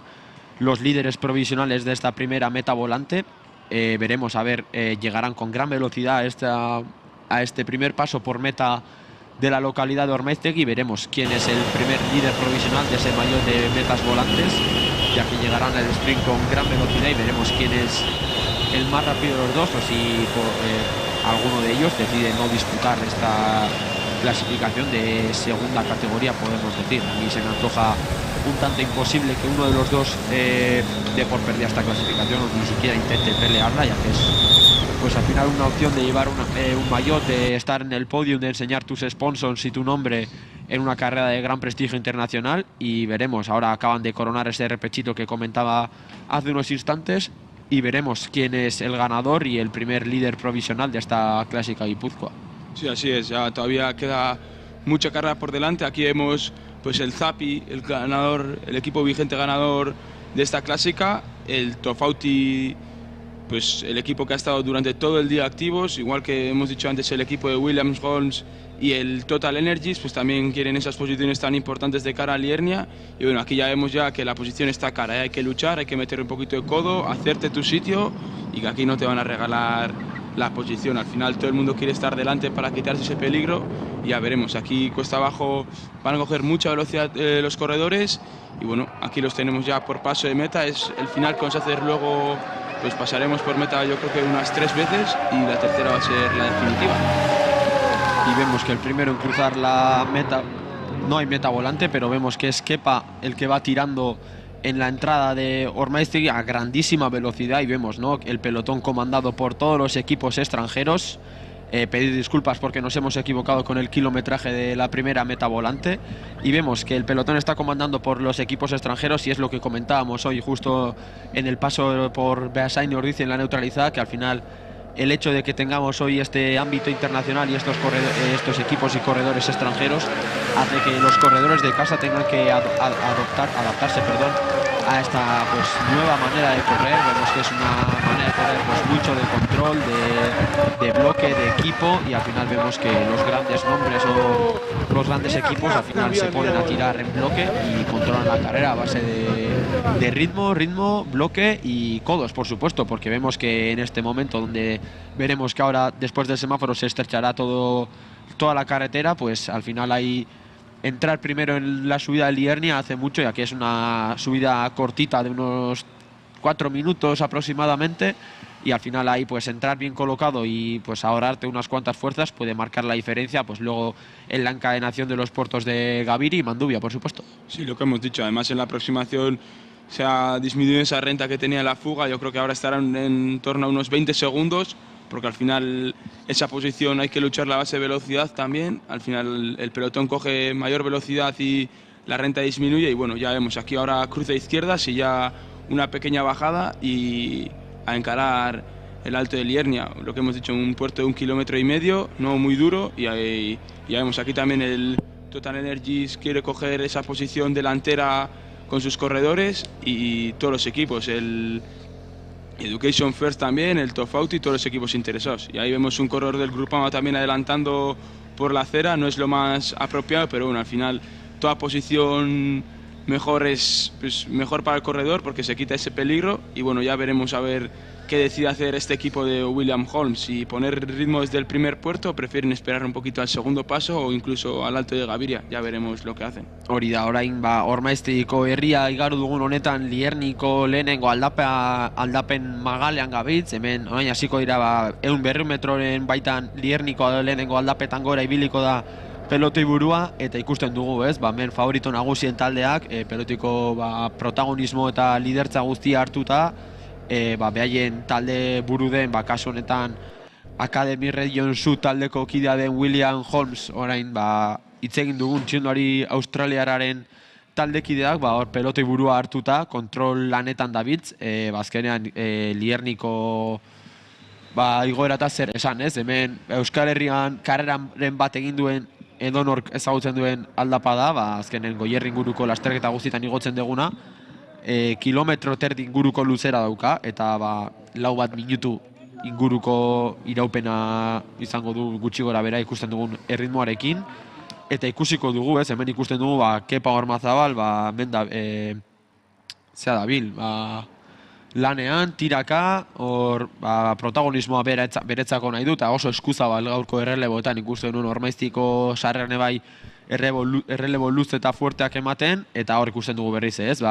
esan dugun izen hondietako bat, Marco Martin berriz ere aldapa goraka jarri den momentuan, postu ona hartu pelotoian,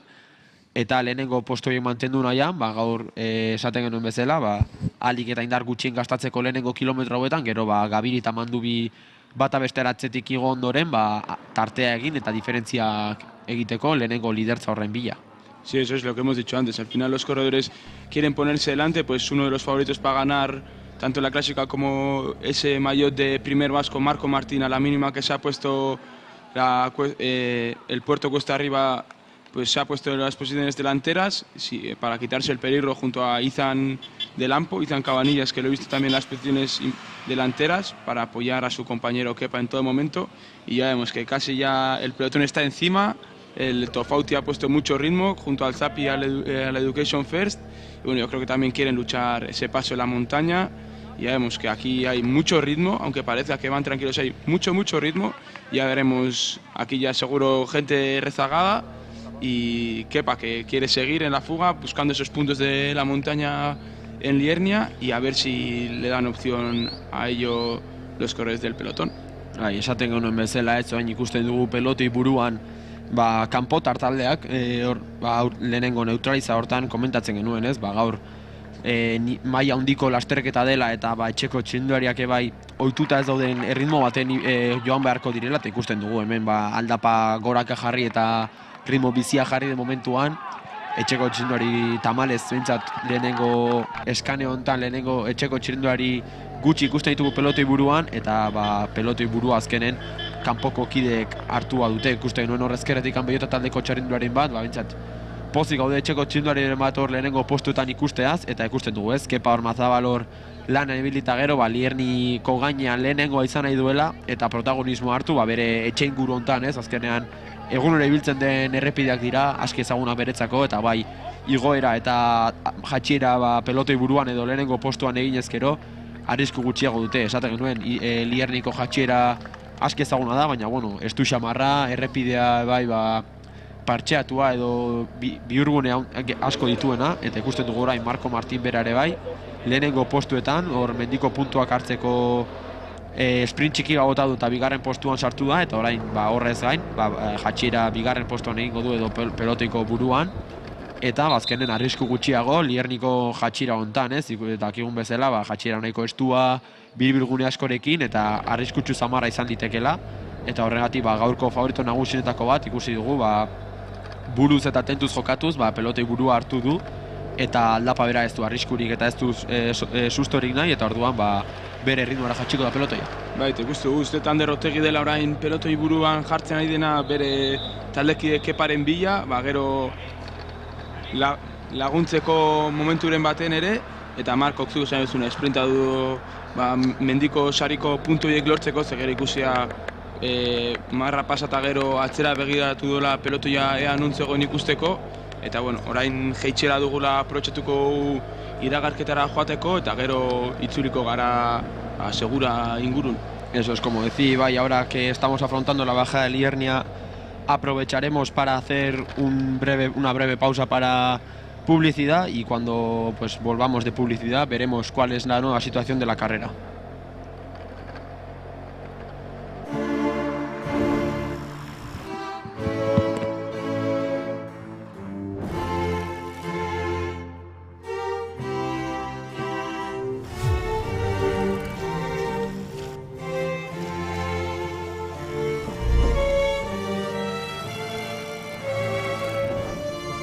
We're Basque.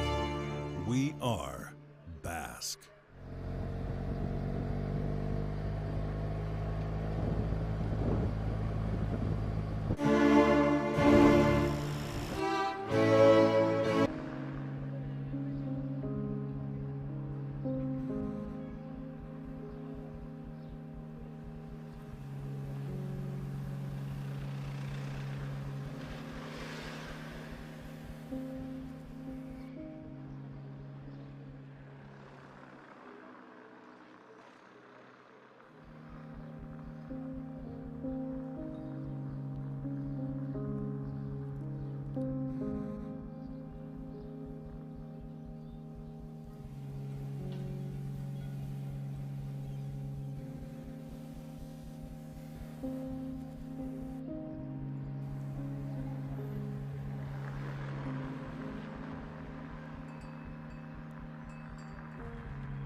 Basque. Ullman, ideia bakoitza errealitate bihurtu dadin lan egiten dugu. Enkofratu eta aldamio efiziente eta seguruagoekin.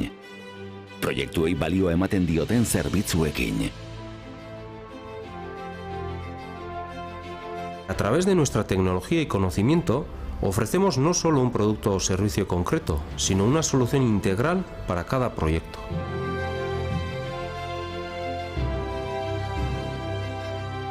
Materiala bezain garrantzitsua da, horren hornikuntza garaiz egitea. Horregatik, erabaki genuen munduko leku ezberdinetan zentro logistikoak irekitzea.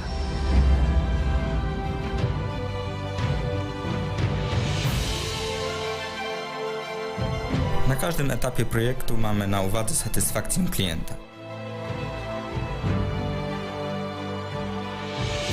Ulma pertsonak gara.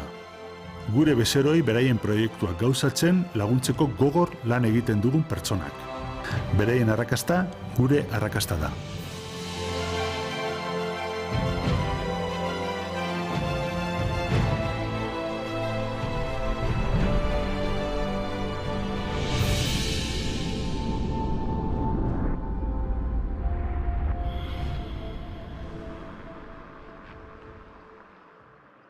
Goierri.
We're Basque.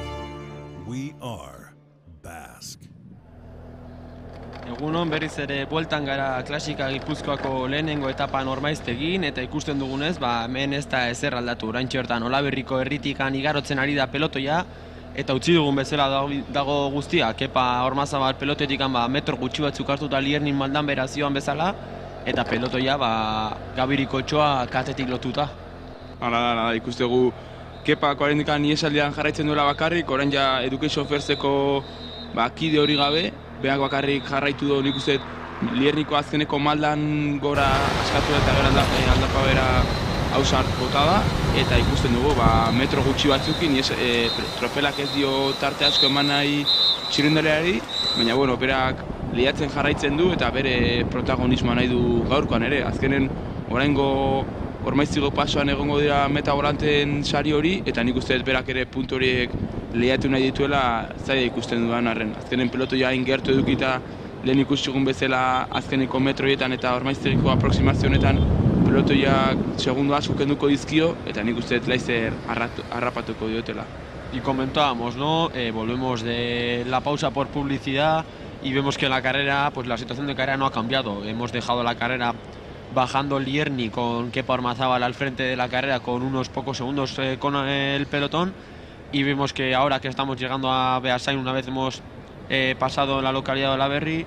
que la situación es la misma. Tenemos a Kepa Ormazábal tratando de llegar a ese, ahora sí, primera meta volante de esta clásica Guipúzcoa, y vemos que el pelotón lo tiene atado de cerca o no quiere problemas. Probablemente ahora que estén llegando a esta primera meta volante, pues el pelotón habrá algunos que querrán luchar ese maillot distintivo, y vemos a cola de pelotón un corredor del Tapi que parece que tiene alguna avería, ya que pues, lleva unos kilómetros o unos metros con la mano levantada, y vemos que pierde contacto con el pelotón para reparar esta avería. No sé qué puede ser, probablemente será un pinchazo, pero veremos a ver si consigue volver al pelotón y a la carrera. Pues un equipo que el año es el equipo vigente campeón de esta clásica de Guipúzcoa, y un equipo que viene pues a dar espectáculo y a dar de qué hablar, ¿no, Ibai? Y así es, aquí vemos a Kepa Ormazábal en pantalla, que os hemos visto más de una vez comiendo, la importancia que tiene un día como hoy la comida y la hidratación. Pues al final es una carrera de 93 kilómetros que se hace largo, que mucha intensidad, y más si vas en fuga, ¿no? Al final el cuerpo te pide más, vas gastando mucho, entonces también es importante esa nutrición. Aquí vemos 17 segundos al pelotón, una renta significativa para él, para poder disputar esta meta volante por el paso del pueblo de Ormaiztegui, y ya vemos que con buen pedaleo, con buena intención, y que no se rinde. Al final lleva desde el principio de la etapa luchando esta fuga y pues combativo, y ya vemos que aunque no se quede sin compañeros, él sigue luchando, él sigue en cabeza, y bueno, que hasta que le pillen él no se va a rendir. Ya hemos visto que en el Alto de Liernia le han tenido ahí a unos 3 segundos, pero él ha seguido luchando, lo ha vuelto a intentar, ha vuelto a coger unos metros, y ahora pues eso, 17 segundos. Yeah, we can see that now the race is again the same scenario as we have left before publicity in the downhill of Lierni. There is Kepa Ormazábal on the breakaway, and we have seen that on the summit of Lierni the range was just 2-3 seconds to the peloton, and now we can see that the differences between the breakaway and the bunch are rounding the 20 seconds. So Kepa is trying to fight this breakaway to be the first one on the sprint points now in the finish line, Ormaiztegui, and probably he wants to be the first provisional leader of this jersey that at the end of the day will have his gift or his maglia to the house. Hemen dugu Lierniko mendateko pasoa, Kepa Ormazábal esan duguna, ondoren Joan Turnbull, eta gero Freire Keparekin zijoan kidea iesaldean, eta orain ikusi dugu bi hauek, talde Irlandarra eta talde Belgiarrak ere beraien presente didukin dute klasika Gipuzkoa honetan, eta hortxe, beraiek ere hausart, oraingo Lierniko pasoretan William O'Connor Irlandarrak ere iesaldi txiki hori probatu nahi du, eta ondoren Jens Klotz Belgiarrak ere biak batera Keparen bila. Esan dugu lehen ez, Lierniko gain hortan Marko Martinez punturen bat hartu otetzuan, baina ikusi dugu ez dela horrela izan, 3 puntu hartu ditu Kepa Ormazábalek lehenengo postuan sailkatuta, bigarren eta hirugarrena izan da bere iesaldikidea den Kaden Freire, orduan Marko Martinez mugimendua izan da, aldapa bera pelotiko lehenengo postuak hartu eta arriskuak kentzeko jokaldi bat, eta orain ikusten dugu Kepa berriz borrokan, esan dugu, oso ausarta eta lehiakorra den txirrindularia dela, eta ben ikusten dugu Ormaiztegira iristen ari den hontan, kilometro terdi faltako zaio gutxi gora bera tarteko helmugetako lehenengo pasora aiatzeko, eta ziur aski izango da lehenengo maiotorren lehenengo jabea provisionalki, etapako bigarren pasortan gertatzen denari esperoan, ez, Ibai? Hala da, orain Ormaiztegi sarrerako aldapa txiki hau igoko du, kilometro bat faltan ja burutuko du hain gustoko dugun sailkapen txiki horietako bat, sprint bereziak bezalako sailkapen bat, eta Kepak azkenen ere bere garaipen txiki bat merezi du gaur. Azkenen Lierniko mendatea lehenengo pasatzean ere puntuak lortu ditu mendateko sarirako, eta orain ere Ormaiztegiko sprint berezi honetan lehenengo postu honek ere puntuak emango dizkio, eta ikusiko dugu bigarren paso horretan liatzeko aukera duen, eta podiumera igotzen den gaurkoan Kepa sprint berezien lider bezala. Yeah, now that we are facing the first sprint or intermediate sprint, we see that probably will be Kepa Ormazábal, the rider that has been since the beginning of the stage on the breakaway, who will be probably the first provisional leader of this sprint's jersey. Now we are facing the Ormaiztegi village, and we are now rounding the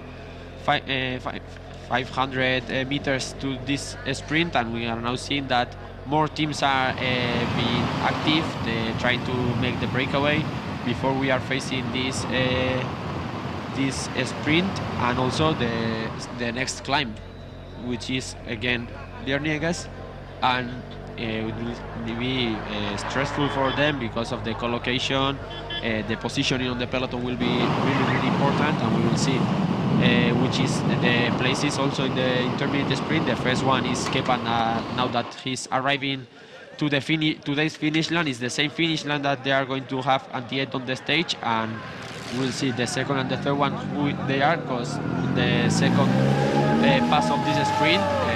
the leader jersey or the sprint leader jersey is in the game. Bai, ara da, ikustu dugu ere, lehen aipatu ditugun talde Irlandar eta talde Belgiarra ez gain, beste bi talde sartu dira iesaldi txiki horretan,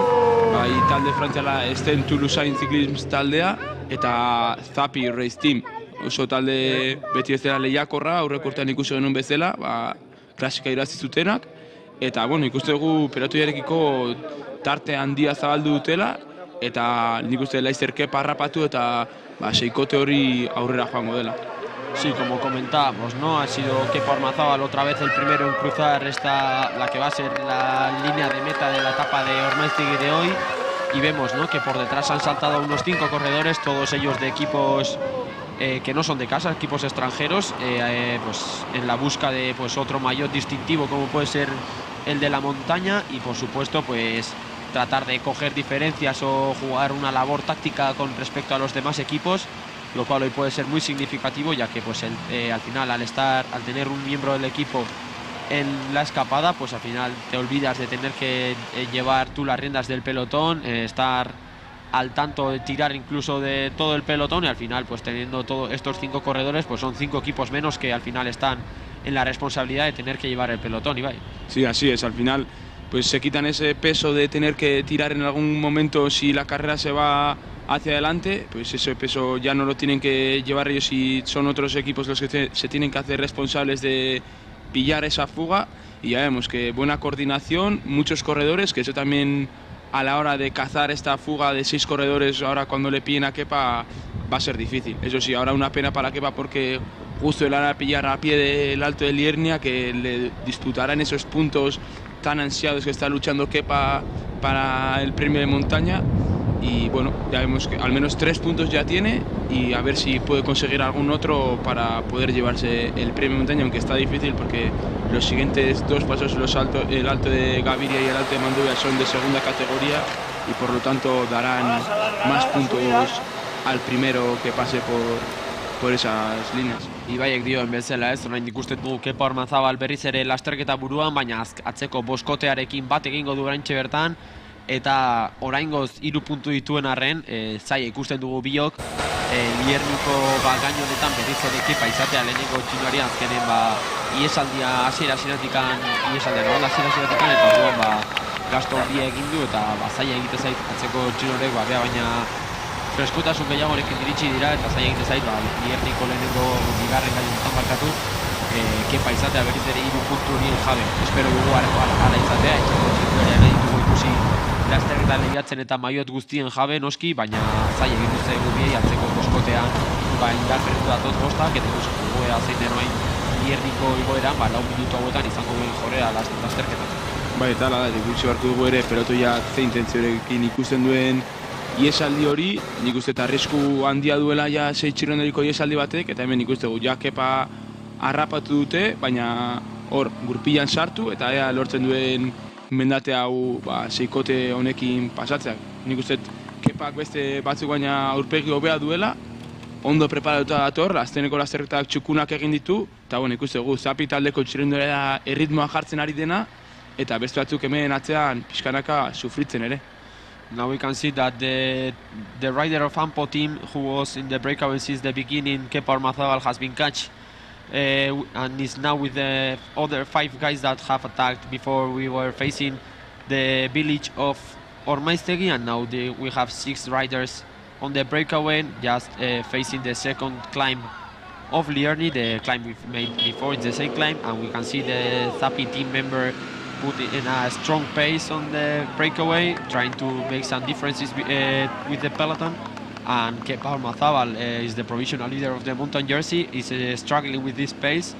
and we will see if he is able or capable to be strong again and get some points on the summit, which will be really nice for the local team Ampo, as this jersey can mean a lot for them. Baina da, Josep Mulen da Zapi taldeko txirrindularia bain erritmo bizia jartzen ari dena Lierniko mendate honetan, zen ikusten dugu iesaldi honetan Irlandar asko dagoela, behaiek ere txirrindulari berri honetan beraien tokia egin nahi dute, eta ikusten dugu Josep Mulenen erritmoa ez dela txikia, oso erritmo bizia, asko sufritzen ari dira, eta ikusiko gaber Kepak badituen indarrak sprint txiki batezko, baina nik uste ez duela izango. Ikusten dugu asko sufritzen ari zela, eta Josepen erritmoa ez da makala. Ez, azkenean, eta hemen aipatzekoa, hemen Euskal Herrian hain ezaguna, mundu mailan hain ezaguna den zalegoa, beti ere errepide bazterretan jendea dago animatzen, txirrindulariz jantzita edo gurasoak edo dozein pertsona etortzen da beti lasterketa guztiak ikustera, eta beti ere aipatzekoa eta eskertzekoa da zalego honen esfortzua, azkenean goizpasa egingo dute lasterketa ikusten eta etxeko txirrindulariak animatzen, eta ikusiko dugu, nahiz eta Kepa orain iesaldiko seikotean atzean ikusten dugunea, orain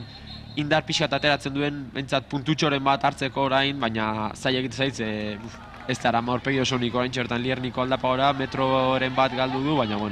aldapa bera ezagutzen duenez berriro ere seikotean sartuko dela uste dut. Ikusten dugu hor platera handia sartu, eta orain aldapa beran ikustet indartxu botako dela, eta aukera duen beste boskote hori harrapatzeko. Besteak ez dutein ondo ezagutzen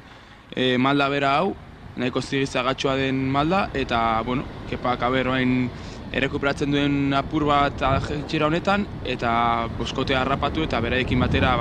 bere herriko Gabiriko gainera iristeko aukera duen iesaldi honetan. Y vemos ahora en pantalla, ¿no?, el gran protagonista del día, pues hasta a falta de 40 kilómetros, Kepa Ormazabal, el hombre que ha estado en la fuga desde el inicio, desde que se ha ido con el corredor Caden Freire, el corredor del Education First, de quien se ha desprendido en el primer paso por Liernia, y veíamos, ¿no?, en este segundo paso por Liernia que Kepa estaba intentando pillar algún punto más de cara a esa clasificación de montaña que hasta ahora lideraba, ahora está empatado con otro corredor, y vemos que al final aquí no hay broma, vemos el alto ritmo que ha puesto el corredor del Zapi, pues ha hecho que Kepa no pueda seguir ese alto ritmo que estaba proponiendo cuesta arriba, y vemos que ahora para abajo se han lanzado, y Kepa, como buen conocedor de estas carreteras, como vive cerca de aquí, pues vemos que ha vuelto a empalmar con el terceto, que se ha quedado un poco descolgado del sexteto inicial, y veremos ahora que afronta su localidad natal, Gaviria, a ver si es capaz delante de su gente de dar un golpe sobre la mesa y tratar de llevarse más puntos o tratar de marcar la diferencia en una subida que la tiene que subir a diario, por cierto. Sí, así es, y ya vemos que los corredores franceses, aunque no se sepa la bajada, se bajan rápido, son atrevidos y no tienen miedo. Al final yo creo que también quieren aumentar la ventaja para llegar al Alto de Gaviria con un buen margen para poder gestionar bien la carrera como ellos quieren, y ahí se han ido 2 corredores por delante de los equipos franceses y del equipo irlandés, y ya veremos aquí, porque al final ha habido un equipo que ha metido 2 integrantes en la fuga, y eso puede ser importante de cara a la coordinación entre ellos también y a la táctica de equipo. Sí, pero vemos que yo creo que lo más sensato sería que los 2 corredores se junten y unan fuerzas los 6, ya que un corredor solo con 40 kilómetros a meta, cuando nos quedan todavía las mayores dificultades desde el día pendiente, es muy difícil que pueda cabalgar o caminar tanto. Yo sería partidario de esperar a su compañero de equipo y sus compañeros de escapada y entre los 6 unir fuerzas y tratar de llegar lo más lejos posible, pero vemos que el corredor del equipo francés está de Toulouse, no opina igual que nosotros y sin ninguna cobardía tira solo. Sí, así es. Ya vemos que no espera a nadie, que él se ha visto capaz en el Alto de Liernia de irse solo, se ha visto superior a los demás y vemos que no les va a dar opción a esperar, pues que le pillen, que sean los otros los que le pillan a él, que él no va a ser el que va a levantar el pie y esperarles a los demás, que los otros hagan ese esfuerzo extra para pillarle a él y juntarse, aunque ya vemos que tampoco lleva un ritmo muy grande. Yo creo que ahora sí que ha decidido levantar un poquito el pie y esperar, pero bueno, ya veremos cómo se coordinan. De momento vemos que todos van a relevos bien coordinados y sin excusarse, y a ver si llegan al Alto de Gaviria. Yo creo que ahora Kepa debería de ponerse un poquito detrás del grupo, coger un poquito de aire y dar la vuelta a esta situación, pues, después de sufrir tanto en el Alto de Liernia. Yes, now we can see that we have 6 riders on the breakaway again. We have seen the attack uphill and downhill of the rider of Stade Toulouse and cyclism team. And once they are reaching against Segura, the rider has stopped and they is again reagrupation on the breakaway. We have 6 riders with today's protagonist Kepa Armazabal between them. And we are saying that he should just be on the bottom side of the breakaway, try to eat something, drink, and try to recover, as the other 5 riders probably will be more fresh than him, and he will need that extra energy or extra watts for his local summit, Gabiri, a summit that every time he goes out with the bike he has to go up. Bai, ala da, Aritz, azkenen Kepa Gabiri ondo ezagutzen duen mendate bada, egunero igotzen duena, eta bueno, ikusiko dugu bere txekoen aurrean indar ekstra horri ematen dion, eta Liernin sufritu duena, baina gutxigo sufritzen duen, edo behintzat aurpegi berekin igotzeko aukera duen, eta puntu batzuk lortzeko aukera ematen digun. Azkenen, nuzet, ez dela kikilduko hauen aurrean, berak ere bere aukera bilatu nahi du eta bere maiota, eta bueno, ikusiko lortzen denik. Zaila ikusten ez azkenen,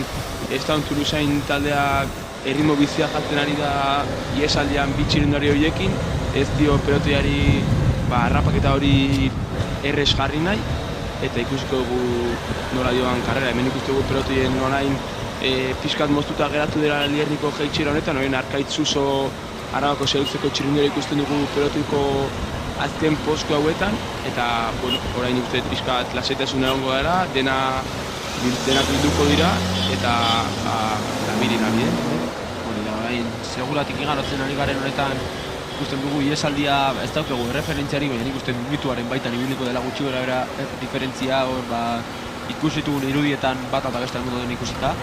eta ikusten dugu hemen Stade Toulousain taldeak erritmo bizia duela, azkenean oraintxe bertan abantaila dukate, bitxindoa sartu dituzte aurretikan eta ezin dute abantaila hori galdu, eta azkenean beraien intentzia izango da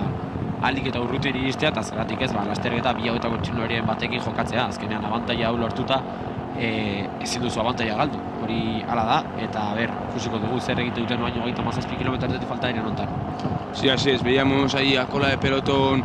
a Arkaitz Suso de la selección alavesa y al cóndor de mundo mejor Santiago Velázquez del equipo Boyota, que bueno, ahora yo creo que van a ir un poquito hacia adelante para encarar ya el camino hacia Ormaiztegui y luego conseguir buenos puestos para el Alto de Gaviria, y vemos que aquí en fuga hay mucha velocidad y bueno, que se está cortando un poco. Yo creo que todos se quieren ir un poquito hacia adelante y conseguir ese tiempo extra, pero no consiguen lo que quieren. Al final ahora vemos que el corredor del Zapi, que es casi el que ha dado más la cara en el Alto de Liernia, pues con un ritmo muy rápido quiere recuperar un poco, junto a Kepa, que van los dos ahí en los puestos traseros de esa fuga, y los otros integrantes quieren darle más ritmo. Yes, we are now seeing, now that we have 36.6 kilometers left, we have still the 6 riders on the breakaway, and we guess that the difference to the bunch is surrounding the 50 seconds, the minute more or less, watching where are they. We'll see now they are facing for me, one of the biggest climbs of today, Gaviria. It's with a big average climb, so we'll see. Kepa Ormazabal is his locality, Gaviria, and we will see. It's 2.5 kilometers. It seems to be a short climb, but it's with 7% average, so they are quite steep climbs, and we'll see which is the result of this climb. Also in the peloton, as we expect the big names of the favorites of today's stage and the first leader jersey start to move on this climb. Bai, aritzek esaten bezala orain ja Gavirira bidean dare, eta Gavirik mendate motza ematen duen arren, 107ko malda, bastaz besteko malda du, eta 111ko maldak ere baditu hor portu erdialden, eta horrek igoera oso gogorra egiten du Gaviriko mendate hau, eta hemen ikusten dugu Education First taldeko txirrindulariak ere iesaldi horren bilan, nik uste gertu ikusi ditu iesaldiko kideak, eta berak ere presentzia eduki nahi du 6 txirrindulariko iesaldi horretan, eta hau sartokatzen. Azkenen Education First ikusi dugu egun guztian tropel buruan ibili dela beraien postua ere definitzen eta beraien karrera burutzen, eta lortzen duen seikotarekin bat egitea eta Lierniko gainean zerbait txukuna lortzea. Mencionábamos, ¿no? Ahora que nos quedan 35 kilómetros a meta, estamos afrontando los kilómetros de llano entre la segunda ascensión de Liernia y Gaviria, y ahora afrontaremos esta segunda subida, son 2,5 kilómetros, parece que es una subida corta, pero al tener una media del 7% y rampas que ascienden a los 11%, hará que el pelotón se destroce, vaya en 20.000 pedazos, y veremos los grandes nombres. Yo creo que están esperando a este puerto para empezar a poner su ritmo y tratar de encadenar con el segundo puerto, con el último puerto de hoy, Manduvia, para tratar de echar la escapada abajo y llegar y obtener ese maillot amarillo tan deseado el del día de hoy. Vemos ahora el equipo Education First, que está otra vez, ahora que el pelotón ha parado, ha intentado tomar unos metros, pero vemos que tampoco lleva mucho empeño. Está esperando a algunos corredores que vemos que creo que son, algunos de ellos incluso compañeros de Caden Freire, corredor que hemos visto en la primera parte del día escapado, y veremos a ver si esa alianza de 3-4 corredores que veíamos puede ser fructífera y hasta dónde puede llegar, si incluso pueden pillar a estos 6 corredores o simplemente ya antes de llegar a Gaviria son ya absorbidos por el pelotón. Así es, veíamos al corredor estadounidense Harry Lasker, de primer año del equipo Education First Onto, en ese intento de fuga que no llegaba a buen puerto, pero bueno, ya vemos que llegaban otros 3-4 corredores por detrás para intentar ayudarle a pillar esta fuga de 6 corredores. Y bueno, aparte del paso por el alto de montaña por el pueblo de Gaviria, veremos el paso por meta y a ver si Kepa consigue ese maillot de metas volantes, que ya hemos visto que el primer paso ha sido él el primero en encabezar esta carrera, y a ver si ahora los compañeros de fuga le permiten sprintar y conseguir ese maillot y los 3 puntos, para ver si mañana también puede conseguir algún que otro punto y ser el que se lleva esa clasificación de metas volantes en esta clásica Gipuzkoa. Hori da, Ibaiak zioen bezala ez, baina 33 kilometro falta diren hontan, berriz ere Ormaizteiko herrira bidean, ikusiko dugu bigarren sprint berezi hauen saria dago jokoan, eta lasterketa buruan ditugun 6 txirrindularen artean, oraingoz maillot honen jabedun den eta gaurko protagonista nagusia barkatu Kepa Ormazabal dugu, eta ikusten dugu, ez? Hemen lehenengo postuak galdu, ez ditu lanen galdu, eta nik uste lehenengo maillot hau jokatu nahiko duela, eta noski maillot hori gaur beretzat hartu, lidertza hartu, eta bihar defenditza dukan, eta ez bada horrela, hanpo etxeko txirrindularia, bere patrozinatzailea etxeko lasterketa importante honetan, erakutsi eta bere izena peloto internazional batean, azkenen erakustera eramatea, bai, ez? Bai, lasterketa hasieran esan duguna, ez dira kikildu hanpoko txirrindulariak lasterketa hasieratik, neutralitzaren ikusi dugu tropel buruan beraien postua defendatzen,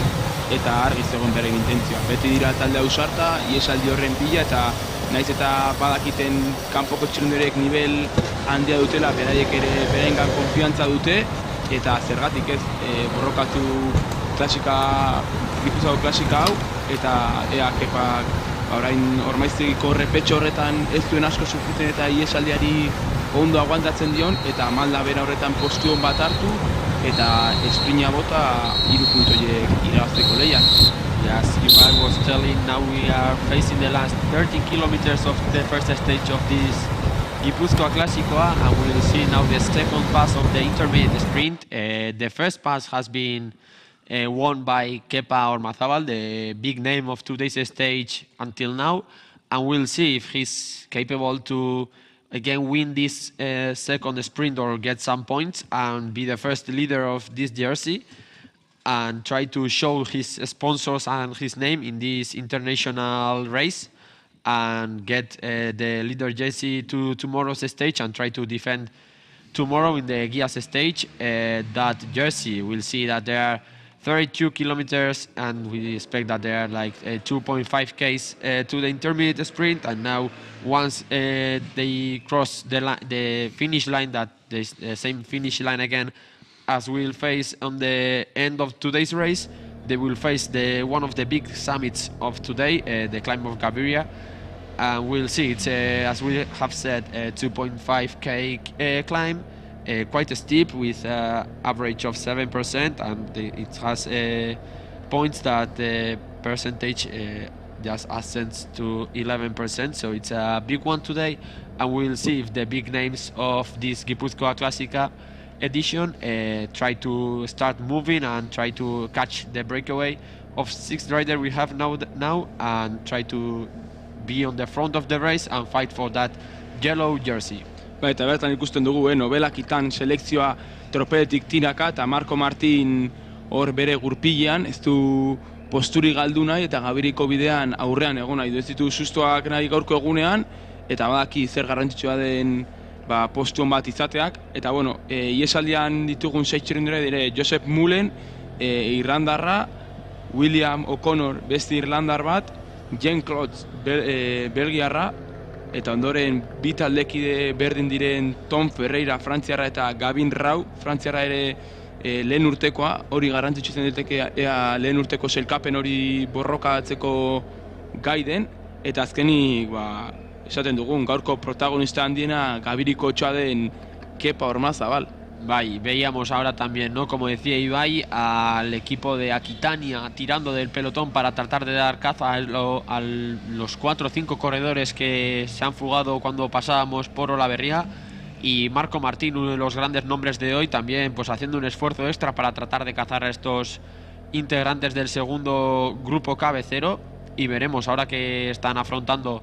el sprint especial, el segundo sprint especial, a ver quién es el ganador, si es el corredor de casa Kepa Ormazabal el que puede conseguir algún punto y llevar ese maillot y tratar de defenderlo mañana en la localidad de Guía, y veremos una vez cruzamos la línea de meta y disputemos ese sprint intermedio que nos depara el pelotón para la ascensión de Gaviria. Es una ascensión que ya hemos comentado cuál es su dureza, y veremos si los grandes nombres o con los corredores de renombre de la Clásica Guipúzcoa de 2024, si tratan de tomar una actitud un tanto ofensiva e ir a la caza de esos 6 corredores punteros para tratar de llevarse ese ansiado maillot amarillo en la meta en la localidad de Ormaiztegui. Y vemos aquí el equipo Academy Región Sud, el equipo francés, también el equipo de William Holmes, el principal favorito diría en el día de hoy, activo, que quieren también coger esta pequeña fuga para en cualquier momento que William Holmes se vea con fuerzas para echarle una mano, y también el equipo Vivero San Antón, que salía ese pequeño corte en este repecho de Ormaiztegui, yo creo que para coger esa pequeña ventaja de cara al alto de Gaviria, que puede ser la clave para luego a la hora de la verdad poder estar en el grupo cabecero. Eta orain ikusten dugu, ez? Ja, iesaldia azkeneko Ormaiztegi herrizarreran, Maldabera hartuko jarriko dira orain, ziztu bizian, eta ikusten dugu hain Zapi taldeko kidea, ez dakit hor eraso bat jotzeko intentzioarekin zioan esprintera, eta Kepa, ez? Kepa ikusten dugu berriz ere, hor lehiakor, eta oso urrutitik bota du esprina, agian 300 metrotik bota dut, ez dakinik bere gogo edo grin horrek ez dion pasada txar bat emango, baina ez ikusten dugu Gabiriko otsoa dela metako paso honetan lehenengoa, eta beraz metara iritsi ezkero tarteko helmugen lehenengo lidera. haze notiziona Euskal eta etxeko txirrindulari bat lidertza bat hartuta ikustea lehenengo etapa hontan, ez Ibai? Bai, hala da, esan dugu, Kepak azkenen gaur horrelako bigarren mailako sailkapen baten borrokan zebilela eta, postasuna bere aldetikan ere tarteko helmugen lidergoa lortzagatik podiumera igoko da, merezi duen podium hori zapalduko du eta ikusiko goea mendiko sarian ere zer egina duen oraindikan Gabiriko mendate horretan, eta esan dudana, beste iesaldi txiki bat, 5 txilindorerekin, horren artean Bibero San Antoneko beste txilindore bat, esango nuke Beñat Sainz zela, txilindore ausarta ere, lehen urtekoa, hori aipatzekoa da ere, lehen urteko izan da horrelako pelotoi handi batean, iesaldi batean sartzeko gaitasuna eduki beharra dago, eta, pelotoien momentuz, lasitasun handia. Ikusten, orain tentsioa datorrela jakinda azkeneko lasitasun momentu hori, eta orain ja Gabiri bide honetan arerioak pizkanaka mugitzen hasiko dira. Y veíamos, ¿no?, que era Kepa Ormazábal el hombre que lanzaba el sprint desde lejos, de unos 300 metros o así, a la meta volante, y veíamos, con gran solvencia y con mucha diferencia, que ha ganado ese sprint intermedio y por lo tanto será el primer líder de ese maillot distintivo de la clásica Guipúzcoa. Y al final pues nos alegramos, ¿no?, que el corredor que ha sido protagonista del día se haya llevado su premio, su particular maillot también a casa, el corredor de casa, y al final pues al ser un equipo euskaldun, en este caso pues cerca de la localidad donde es la carrera de Ormaiztegi, pues nos alegramos, ¿no?, que los corredores de casa también tengan algo que decir y que planten cara a los demás en este ámbito internacional. Ahora que estamos a escasos metros de empezar la ascensión de Gaviria, pues veremos qué actitud toma la escapada y cuáles al final. Veíamos que el pelotón estaba muy relajado, tal vez demasiado, no sé si se les está yendo mucho la cara a la carrera con mucho tiempo perdido, y los grandes escaladores de hoy tendrán que poner un ritmo muy alto en Gaviria para tratar de cazar a esta escapada en las rampas de Manduvia, porque se me antoja prácticamente muy difícil o imposible que les cacen en Gaviria mismo. Sí, así es. Muy feliz también por ver a esos corredores baches, como os decías tú, como puede ser Kepa Ormazábal luchando una clasificación como puede ser las metas volantes en el día de hoy. Y aquí vemos la pequeña fuga de 5 corredores que hemos mencionado previamente, que se ha hecho en el repecho antes de la localidad de Ormaiztegi, pues que va a llegar al sexteto, y hay 11 corredores que se van a juntar en cabeza de carrera y ya veremos qué hacen. 2 vascos, tanto como Beñat Sainz como Kepa Ormazábal, que ya veremos de qué son capaces en este Alto de Gaviria. Beñat Sainz, un buen escalador que ya poco a poco va teniendo buena progresión este año, siendo de primer año, y a ver si no ha llegado muy cansado después de ese ataque que ha tenido que dar para llegar a esta cabeza de carrera, a ver si puede conseguir aguantar este fuerte ritmo que parece que pone el corredor del equipo inglés Prolog Racing Team, que llega a la escapada y nada de esperar, pone su ritmo y rápido para no ponerle las cosas fáciles a los integrantes del pelotón, y el corredor del Zapi también, que ha sido el que ha puesto el ritmo previamente en el puerto de Liernia a su rueda. Yo creo que sabe que es fuerte en las ascensiones y pues no se quiere achantar ante él, y incluso quiere poner él el ritmo. Yes, we are facing the last 32 kilometers. We have seen the second pass of the intermediate sprint that the rider of Ampo team, Kepa Ormazábal, has won again. So he will be if he reaches the finish line, he will be the first leader of this distinctive jersey, and hats off for Kepa. He's a really combative rider. He has been the main protagonist or the main character of today's stage till now, so we are really happy to say that a local guy is taking a jersey, and we are now seeing that the riders of the British team riders of Sapi race team and Prolog race team, are taking the leadership of the breakaway, trying to put a strong pace, and for sure making things difficult for the peloton. They have a big gap to the peloton, and we are seeing that the peloton was really calm before the storm, and they are putting a big pace, or really hard pace, so that the peloton has to sweat a lot to catch them. Bai, azkenen nik uste zaila izango dela orain Lierniko gain honetan, Gabiriko gain honetan markatu tropelak iesaldia garrapatzera, baina nik uste tartea gutxituko duela, eta ondoren Mandubin izango dela 11 txirrindulariak harrapatuko dituzten momentua. Gainera 11 txirrindulariak ikuste ditugu fuerte doazela, talde asko sartu dira hori baita garrantzitsu izan daiteke momenturen batean ea atzetik zeinek egingo duen tira jakiteko. Nik uste Grupama izan beharko zela ikusita gaurkoan zer jarra izan duten egun hasieran eta orduntzetik ez direla berez agertu tropel buru horretan, bere hartu beharko zutela pixkat ardura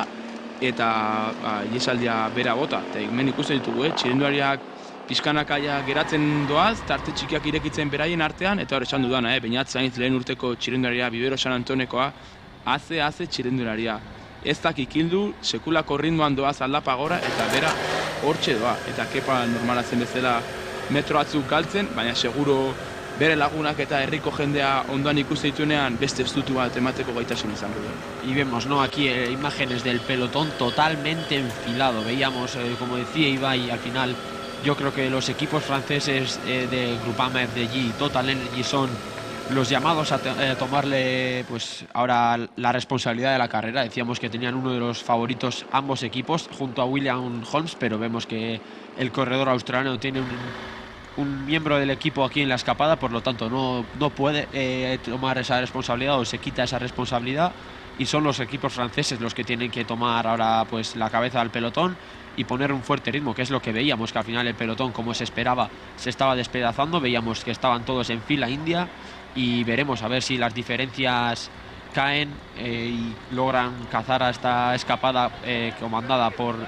los equipos ingleses, sobre todo, que estaban poniendo un ritmo infernal muy alto para que la escapada, pues, el pelotón, tenga que sudar de lo lindo para tratar de cazarlos. Había mucha representación de varios equipos importantes como el Zapi, que son los vigentes ganadores, como ya hemos comentado, y veremos, ¿no? A ver cuál es pues qué actitud toma el pelotón o qué empeño pone el pelotón, y sobre todo pues barriendo un poco para casa también Marco Martín, un corredor que para arriba ya sabemos de lo que es capaz, y pues estas rampas del 7%, incluso 11%, y vemos un minuto de diferencia entre la escapada y la cabeza del pelotón, una diferencia muy grande, no insalvable por supuesto, porque estas dos subidas y sus respectivas bajadas dan mucho juego, pero vemos que aquí hay mucho ritmo, hay todavía muchas fuerzas, y vamos, los favoritos a ganar la etapa de hoy tendrán que sudar de lo lindo para tratar de cazar a estos corredores y llevarse ese ansiado maillot amarillo, Ibai. Sí, vemos tanto Sloan Rochi como Kepa Armazábal ya perdiendo unos metros a falta de 1 kilómetro para coronar este Alto de Gaviria. Pues ya una pena, porque ya no creo que sean capaces de volver a entrar en esa fuga, que hay mucho ritmo. Y bueno, al final William Holmes, al enterarse que su compañero se está rezagando, puede llegar la hora de atacar y de minimizar esa ventaja que tiene esta fuga, que al final no va a ser fácil, como has dicho tú, de pillar para el pelotón estos corredores, porque ya van a subir, les quedan unos 500 metros para coronar este puerto, y luego van a encadenar con la bajada y directo hacia el Alto de Manduvia, que tampoco va a ser muy fácil en el Alto de Manduvia quitar una renta de 1 minuto, que es mucha ventaja, y aquí hay mucho ritmo también, no es que en la fuga vaya gente muy cansada y en el pelotón haya mucho ritmo, sino que esos también tienen su frescura, porque se han ido hace unos pocos kilómetros, no llevarán más de 15 kilómetros escapados, y entonces hay frescura, hay ritmo, y atrás van a tener que apretar mucho para atrapar a todos estos corredores, que incluso recalco que hay muchos equipos que tienen presencia. Now we're seeing the breakaway going up the Gaviri climb, the climb we were mentioning before, and we can see that the team Estet Tudlusen, that had double representation on the breakaway, so one of the riders has sacrificed for his teammate, Chapo, for this attitude. It's just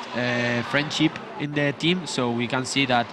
the pace is so strong on the breakaway. We are seeing that, and Marco Martin, we see we're expecting this attack. It's a big name of this Gipuzkoa Classic One. We are expecting the Vizcaya Federation rider to attack in this summit, as he's so good climbing, and he was one of the main favorites for today's stage, and he's not waiting anyone. He's attacking and trying to catch the breakaway. We are saying that the differences between the bunch and the breakaway were above the minute. Just some meters ago, and now Marco Martin has decided to go all in.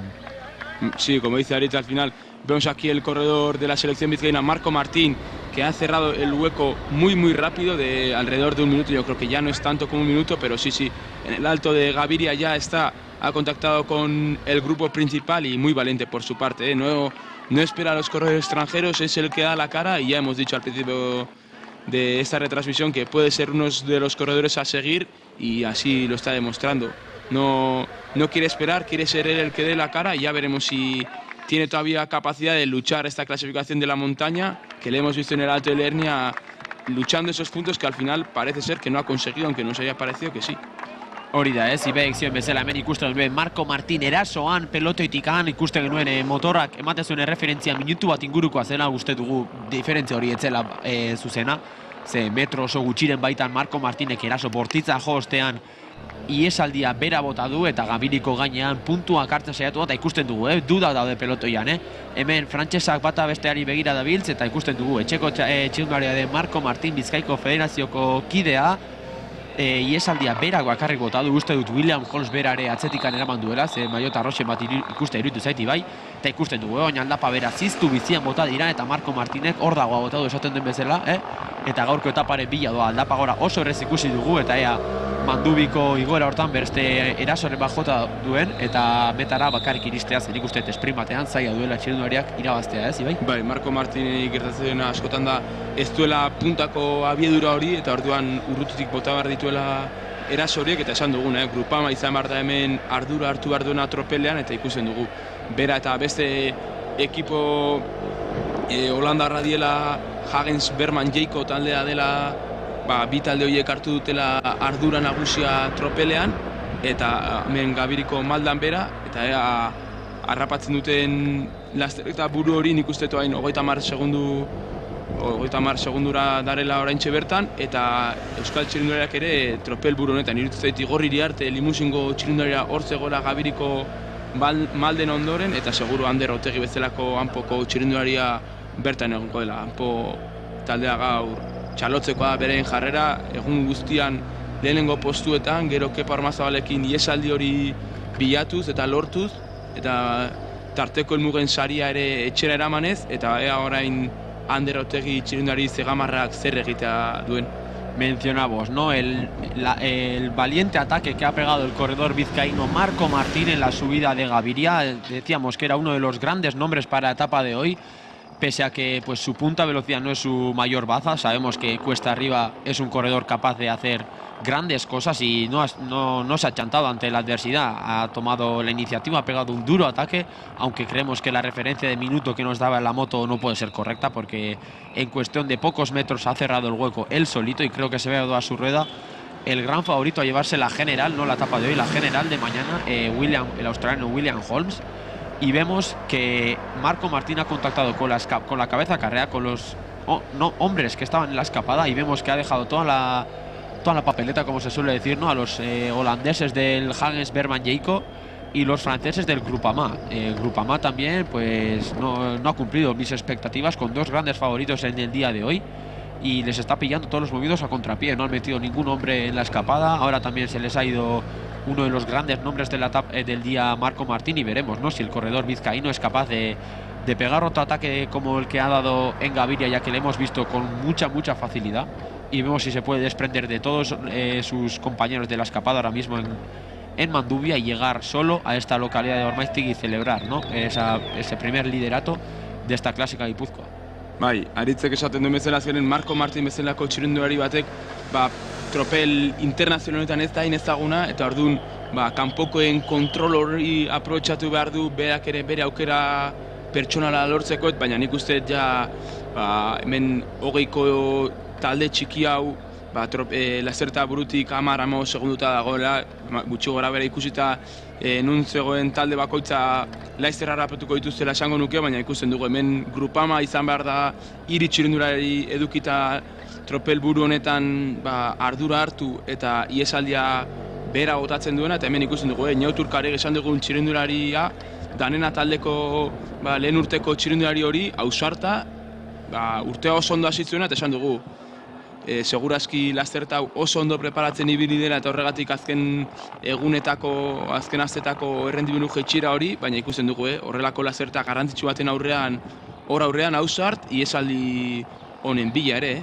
Yeah, we are now seeing the new scenario of the race. We have seen the attack of Marco Martin on the summit of Gaviria, and we now see Marco just leading the race on the breakaway and getting like knockout all the bunch, as we are seeing the French riders of Groupama FDG team, which from our point of view were one of the big teams or big favorites to get the leadership today. And they are all the time behind the riders. They are all the time catching them. They have not get anyone on the breakaway, and we are now seeing the Groupama FDG taking all the responsibility on the peloton and trying to catch the breakaway. And for sure, Marco Martin, who has shown a really strong legs, and we'll see him again, I guess, attacking on the summit of Mandubi. The final summit is another steep climb, and the final one, so we'll see if the Vizcaya Federation rider can make the difference again on Mandubi and try to get a solo win today on Ormaiztegi. Sí, como decía ahorita, al final Marco Martin ha sido el único valiente que ha decidido no esperar al Alto de Mandubi y pegar ese ataque para llegar a cabeza de carrera en el Alto de Gaviria, que lo ha conseguido al final, y yo creo que ha sido capaz de quitar él solo unos 20 segundos a la cabeza de carrera, y ya vemos, luego ha llegado a cabeza de pelotón y nada, ponerse a rueda de esperar, sino que luchar ese alto de montaña. Aquí vemos los corredores de Bellota, del Irunés, ahí en las posiciones traseras de este pelotón. Yo creo que se ha roto un poquito el alto de carrera, pero a ver si son capaces de incorporarse a esos puestos de cabeza y luchar en lo que puedan en el Alto de Manduvia. Yo creo que también buena señal para el nivel de Euskadi, pues motiva también a los chavales verse tan adelante en un pelotón de tanto nivel, tan internacional también, y bueno, ya veremos de lo que son capaces al final de carrera. Y ahora otro paso por contrameta aquí en la localidad de Ormaiztegi, que vemos Marco Martín encabezando esa cabeza de carrera, y ahora veremos los corredores del Groupama, como hemos visto en la bajada del Alto Gaviria. Aquí vemos el pelotón también por el paso ahí con 3-4 corredores del equipo Groupama, también Kepa, que sigue en ese pelotón, y el Ampo con otros 2 corredores, yo creo que eran Iza Cabanillas y Ander, el equipo, yo creo que el equipo superior a nivel de Euskadi, que pues eso, se está dejando ver mucho en una carrera así, y ya estaba claro, les hemos visto a la mañana concentrados, felices, calentando con mucha motivación y ya demostrando su nivel. Eta ibai ezioen bezala, zorantxertan metatik igaro da lastaren eta burua Marco Martin tiratzen zioala, ez dakinik gogo gehiegi ez ote duen txirnari bizkaitarrak Mandubiko maldak iristeko eta beste eraso bat jo, eta gaurko ikusi du bere buruare pelotiko onenen artean edo onena edo indartxuena aldapagora bea izan dela, eta nik uste dut gogo handiz dagoela, ez? Azkeneko portu hau iritsi eta beste eraso bat jo, eta lehenengo maiotori horren bila joateko, ikusten dugu antxertan iesaldian ziztu bizian doazela hemen Ormaiztegi pasadiren hontan, eta kilometro gutxiren baitan, izango dugu berriz ere, beste azkeneko gaurko zailtasuna, Mandubiko egoera, zer esan Mandubiko buruz ez bai? Bai, azken Mandubiko esan dugu bezala, hasieran esan dugu bezala oso puerto luzea, baina ez da oso gogor, azkenen deskanso asko dituen portu bada, hasieran baditu malda gogor batzuk, gero berriz aldapa pixkat bera egiten du horre rekuperatzeko aukera hona izan daitekela, eta gero azkeneko malda gogor hortan nik uste erasoren bat baina gehiago ikusiko dugu, bai lasterketa irabazteko aukeran edo mendiko sari horren borrokan ere. Azkenen 7 edo 8 kilometroko mendatea 100% portzentai medioarekin, baina nik uste esan dudana portzentaiak horrek engainatu egiten du asko, ze jaitsira txiki horiek asko jaisten dute bataz bestekoa. Como decía Ibai, no estamos hablando de la última dificultad del día de hoy, el Alto de Manduvia, que se coronará a falta de pocos kilómetros de la meta. Y decíamos, al final es un puerto que tiene ciertos descansillos, incluso alguna que otra bajada, por lo que la pendiente media del puerto de Manduvia es del 4%, no parece significativo, pero al final, al ser un puerto de 8 kilómetros y 1,5 kilómetros final, diría bastante exigente, pues puede hacer que la combinación de todos los kilómetros que iban ahora, que al final en el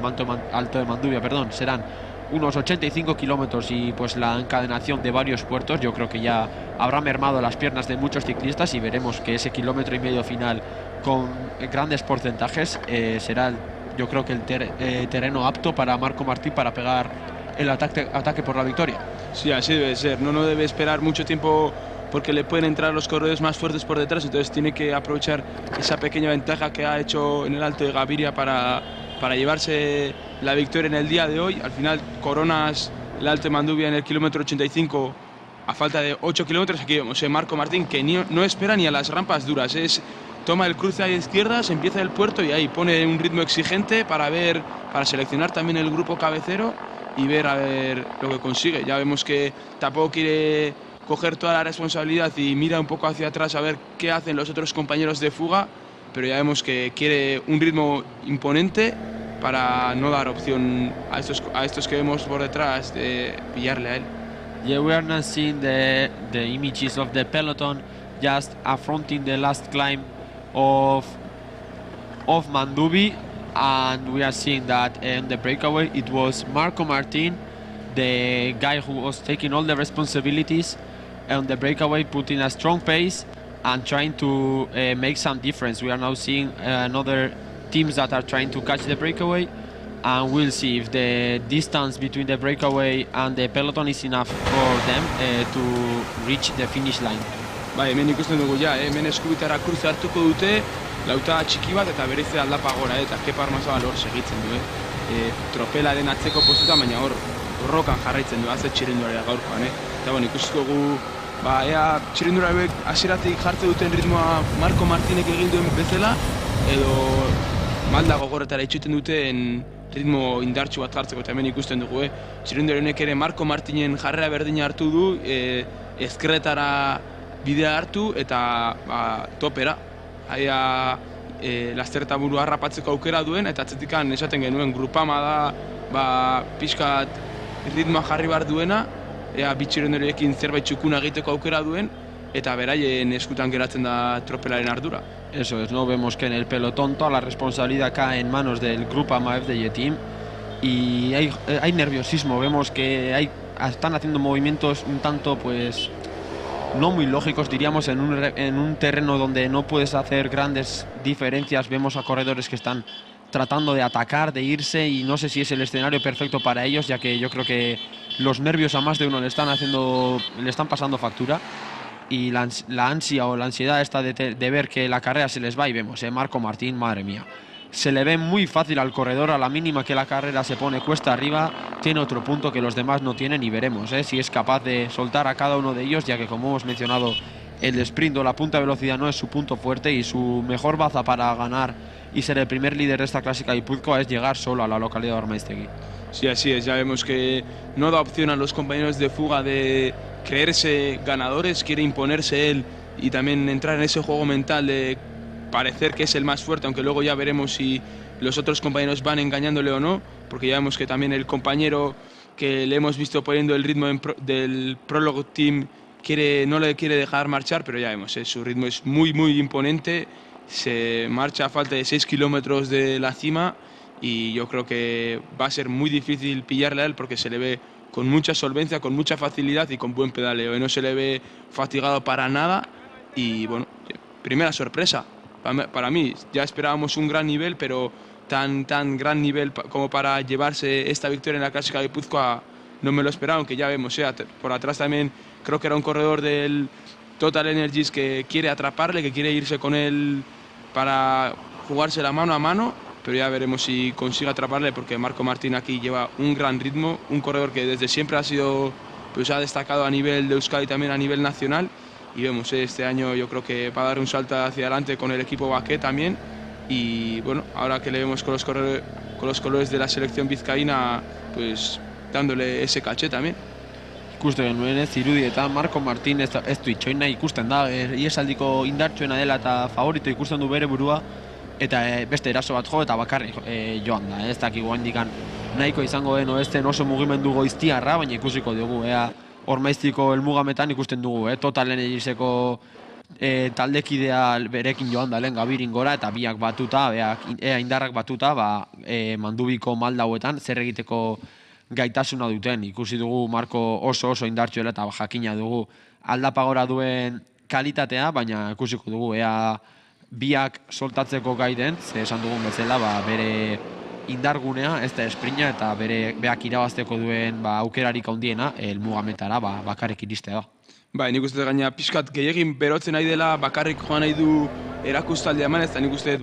beste txirrendularekin pixka bat berekin eskutik hartu eta pixkat bidea ireki barko zutela, eta berandu xago azkeneko maldan aipatu egun bezala, azkeneko malda oso gogorra eta bertan eraso bortitza jo, eta bakarrik joateko aukera aproposa izango litzatik, baina ikusten dugu, berak betikan nahi du bakarrik joan, eta ez eman nahi Total Energieseko kideari garai izateko aukera. Y vemos que Marco Martín, no sé si está pecando un poco de ambicioso de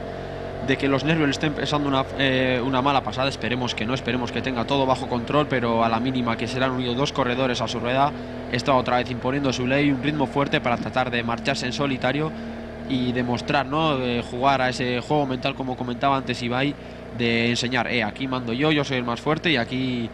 para ganarme tendréis que matarme, porque no va a ser muy fácil. Yo creo que nadie se desprenda de Marco. Y aquí vemos los corredores tanto del Groupama como del Hagens Berman Jayco, que son los corredores que toman la batuta en este pelotón, y ya era hora el Groupama para pegar ese ataque de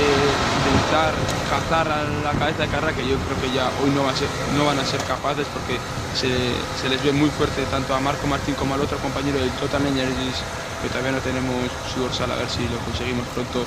para que yo creo que van a ser el dueto que se va a jugar la carrera aquí en la meta de Ormaiztegui, y ya veremos. Estos ahora en el pelotón ponen otro ritmo, tienen más frescura, eso hay que decirlo, pero yo creo que tanto como para quitar unos 20-30 segundos, que yo creo que es lo que se aproxima a lo que tiene Marco Martín respecto al pelotón, no van a tener la capacidad de quitarse. We're now watching that on the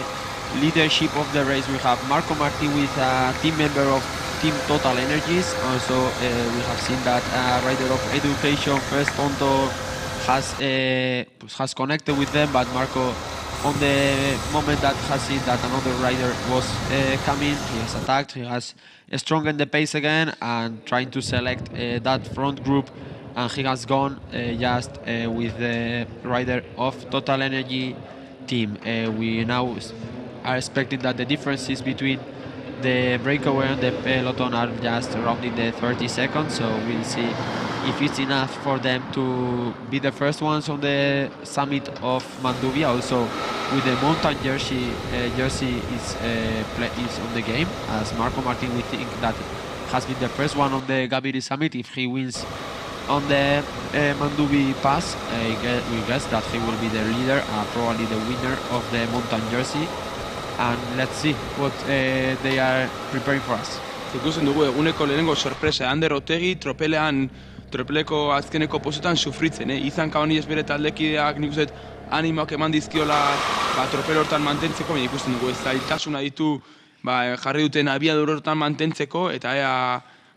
buelta ematen duen egora honei, eta tropelan iristeko gaitasuna duen helmugara, bihar beste egun bat da, eta denborarik galdu ezkero beste aukera izango luke klasik hau etxera eramateko. Eso es, como mencionábamos, ¿no? Veíamos al corredor de Ampo, a los corredores del Ampo, mejor dicho, Izan Cabanillas y Ander Otegi ahí cerrando el pelotón, y veíamos el compañerismo de Izan, algo para alabar. Yo creo que también estaba animando a Ander a sufrir un poquito más, a tratar de agarrarse a ese pelotón y ir juntos, ¿por qué no?, hacia la meta de Ormaiztegui, porque claro, si Marco Martín, en el hipotético caso de que consiga un maillot, mañana puede estar en juego el maillot de primer corredor vasco, y pueden ser uno de los corredores que lleven mañana ese maillot. No les pertenecerá, pero pueden llevarlo. Así es, ya vemos, el pelotón pilla las unidades de cabeza de carrera. Todavía quedan Marco Martín y el otro compañero del Total Energies, pero a estos rezagados de cabeza de carrera ya les han pillado los corredores tanto del Hagens Berman Jayco, que yo creo que es el que más responsabilidad ha cogido en el pelotón para pillar esta fuga, y junto al Groupama, que esos dos corredores han sido los que han decidido marchar para adelante y no esperar más, y ya veremos si ahora se conforman con ir a rueda de estos o quieren ir más adelante y cazar a los otros dos corredores, que Otra cosa es que al no haber pinganillo no sepan que hay otros 2 corredores por delante, que eso puede ser algo muy importante, que igual ellos se piensan que son esos compañeros que acaban de pillar son la cabeza de carrera y no sepan que hay otros 2 corredores más adelante, que yo creo que estarán unos 20 segundos. Hori da, ibai zioen bezala, ikuste genuen Hagen, Berman, Jaiko taldeko kidea erritmo bizia jarri duela pelotoian, eta hor egunaren erdialdean izan ditugun iesaldiko kideak harrapatu dituzte, eta ez dakigu, ez? Hemen azkenan ez dago pingani horik, hemen askatasuna dago, esan daiteke pelotoian, eta ez dakit ez ote diren jabedun, aurretikan beste bik txirindulari joan ote direla, nik uste somatuko dutela, ez? Lehen Gabiriko gainean ikusi dituzten maiotak edo aurpegiak ez dituztela denak ikusi eta jakingo dute, eta bestelare taldekideren bat beti edukiko dute estafeko taldekideren bat horren guruan bai referentziak emanez. Eta Prolog Racing Teameko txirindula, oso ausarta, bai Gabirin, bai Mandubin, berak erritmo bizia jartzen du, baina hemen ikusten dugu, hortxe doa Grupama FDI-eko txirindularia erasoan, Marco Martin eta beste Total Energieseko txirindularen bilan, eta horre, esaten duguna, Grupama eta Hagens, Berman, Jaiko taldeak dira pelotoian erritmo biziena daramatenak, Education First Tonto taldeko txirindulari horrekin batera, eta ikusiko dugu, ea harrapatzeko gaitasuna duten eta nobelakitan selekzioa, lehen ere beraik izan dira tropeletik tiraka ibili direnak, eta orain ere hemen dute txirindulari bat, eta Grupama FDI 3 txirindularekin tropel buruko grupo txiki honetan, 3 txirindularekin, 3 txirindulari sailkapen nagusian aurrean edukitzeak oso garrantzitsua izan daiteke mugimenduak egiterako garaian. Y vemos, ¿no? Ahora veíamos el ataque de uno de los corredores de Grupama, del equipo Grupama FDG, pues tratando de irse un poco, despedazar un poco ese grupo, segundo grupo, no cabecero. Recordemos que por delante tenemos a Marco Martín, al corredor de Total Energies, y como decía Ibai, ¿no? Vemos aquí que hay 3 corredores del Grupama, aunque se estén mirando unos a otros. Aquí hay mucho parón, aquí se puede ir mucho la diferencia, pero al final tener esa triple baza en la etapa de mañana donde la táctica puede optar un papel muy importante, puede ser difícil para los 2 hombres de cabeza tratar de defender ese maillot amarillo que parece que hoy van a conseguir si todo va bien, porque aquí no sabemos la diferencia, pero yo supongo que adelante no habrá dudas y estarán tirando, y aquí vemos que aunque Grupama tenga 3 hombres, hay dudas. No sé si ahí deberían hablar entre ellos y sacrificar a alguno de los 3 porque se les va la carrera. Hala daritz, azkenen garin gauzotikan pasatzen ari ziren bitartan txirrindarik ikusi dugu 8 txirrindariko beste talde txiki bat sortu dela bertan Grupama FDI-eko 3 txirrindulariekin. Nik uste beraik izan marko zirela pixkat erritmoa jarri eta Marco Martin eta beste txirrindularen bila joan marko zirenak, eta ikusiko dugu ea zer erabaki hartzen duten, ea txirrindularien bat bestengatik tiraka jartzen den, eta horrela buruan daren bi txirrindulari horiek harrapatzea lortzeko aukera duten, eta azkenik sailkapen nagusia eta gaurko etapa irabazteko aukera lortzen diguten gaurkoan, eta ikusi beharko dugu, orain ez dugu irudirik, baina seguro hementxe Marco Martin berriz ere ritmo bizian, Total Energieseko txirrindularia beti bere gurpilean, eta ikusi beharko dugu gero esprinean zein den azkarrena. Esan dugu Marco Martinen berezitasunena igual ez da esprinet, ikusten dugu hor beste txirrindulari esaten diola beak ere tiraka erreloka joateko, eta hementxe pixka argudioan doaz bi txirrindulariak. Nik uste Marco Martinek badakela beste ere indartsua dela, bere jarratzeko gaitasuna izan baldin badu indartsua dela, eta orduan ez du nahi bera izan ardura eramaten duen txirrindulari bakarra, ez aritz. Now we were seeing the front of the race, the riders of the Total Energies team and Marco Martin were just talking about what we can do, what are the differences, or what are the tactics we are going to, or the role they are playing. And now we will face the strongest part of this climb. We are saying that Marco Martin's main strength is not the sprint. We expect that his biggest opportunity to win today is to try to reach alone to the finish line here in Ormaiztegi. And we were seeing that in the back second group, we were seeing that there were 3 riders of the Grupama FDG team. And we were just talking about if they should sacrifice one of the 3 members, try to close this gap, as the gap is increasing, we think, as the rhythm on the front of the race the pace was so high, and behind they were just looking each other. At some point And although tomorrow's stage to play that triple leadership role can be a big strength for the Groupama FDG team, we think that if today they lose a lot of time, there is no tactic that they could play, and now we were seeing the two riders we were talking of, the riders of the FDG team were just taking the responsibility of this second group, a big group. We are seeing that there are lots of riders, so the pace is not that high, but the level of the race is so high. Let's see if the differences go down and they try to catch the two riders on the front of the race. Now we are facing the last and the strongest part of this last climb called Mandubia. Baiala daritza zenen garin gozo duela pare bat kilometro pasituzte, orduan kilometro bat edo gerauko da mendate horren gainera iristeko, hortxe ikusten dugu tartea, eta hemen Marco Martin eta Kudier Kantin totalen aritzeko txirindularia, 124 dortxalarekin, eta biak eskutik eman da azkenean, orain azkeneko maldanean Marco Martinek hankak dituen erasoa jo eta bakarrik joateko, eta gero malda bera tarte hori mantentzeko. Ikusi beharko dugu, zenbateko tartea duten tropelarekiko, edo tropel txiki edo bigarren talde horrekiko, eta Grupamak ritmoa biziago den oraindikan, erasoren bat jo eta bitxerenderekin elkartzeko aukera duten. Azkenen gero jeitxirak ere zeresana emango digu, aurreko urtean ikusi genuen bezala, eta hor, 30 segundu dituzte bitxerende hauek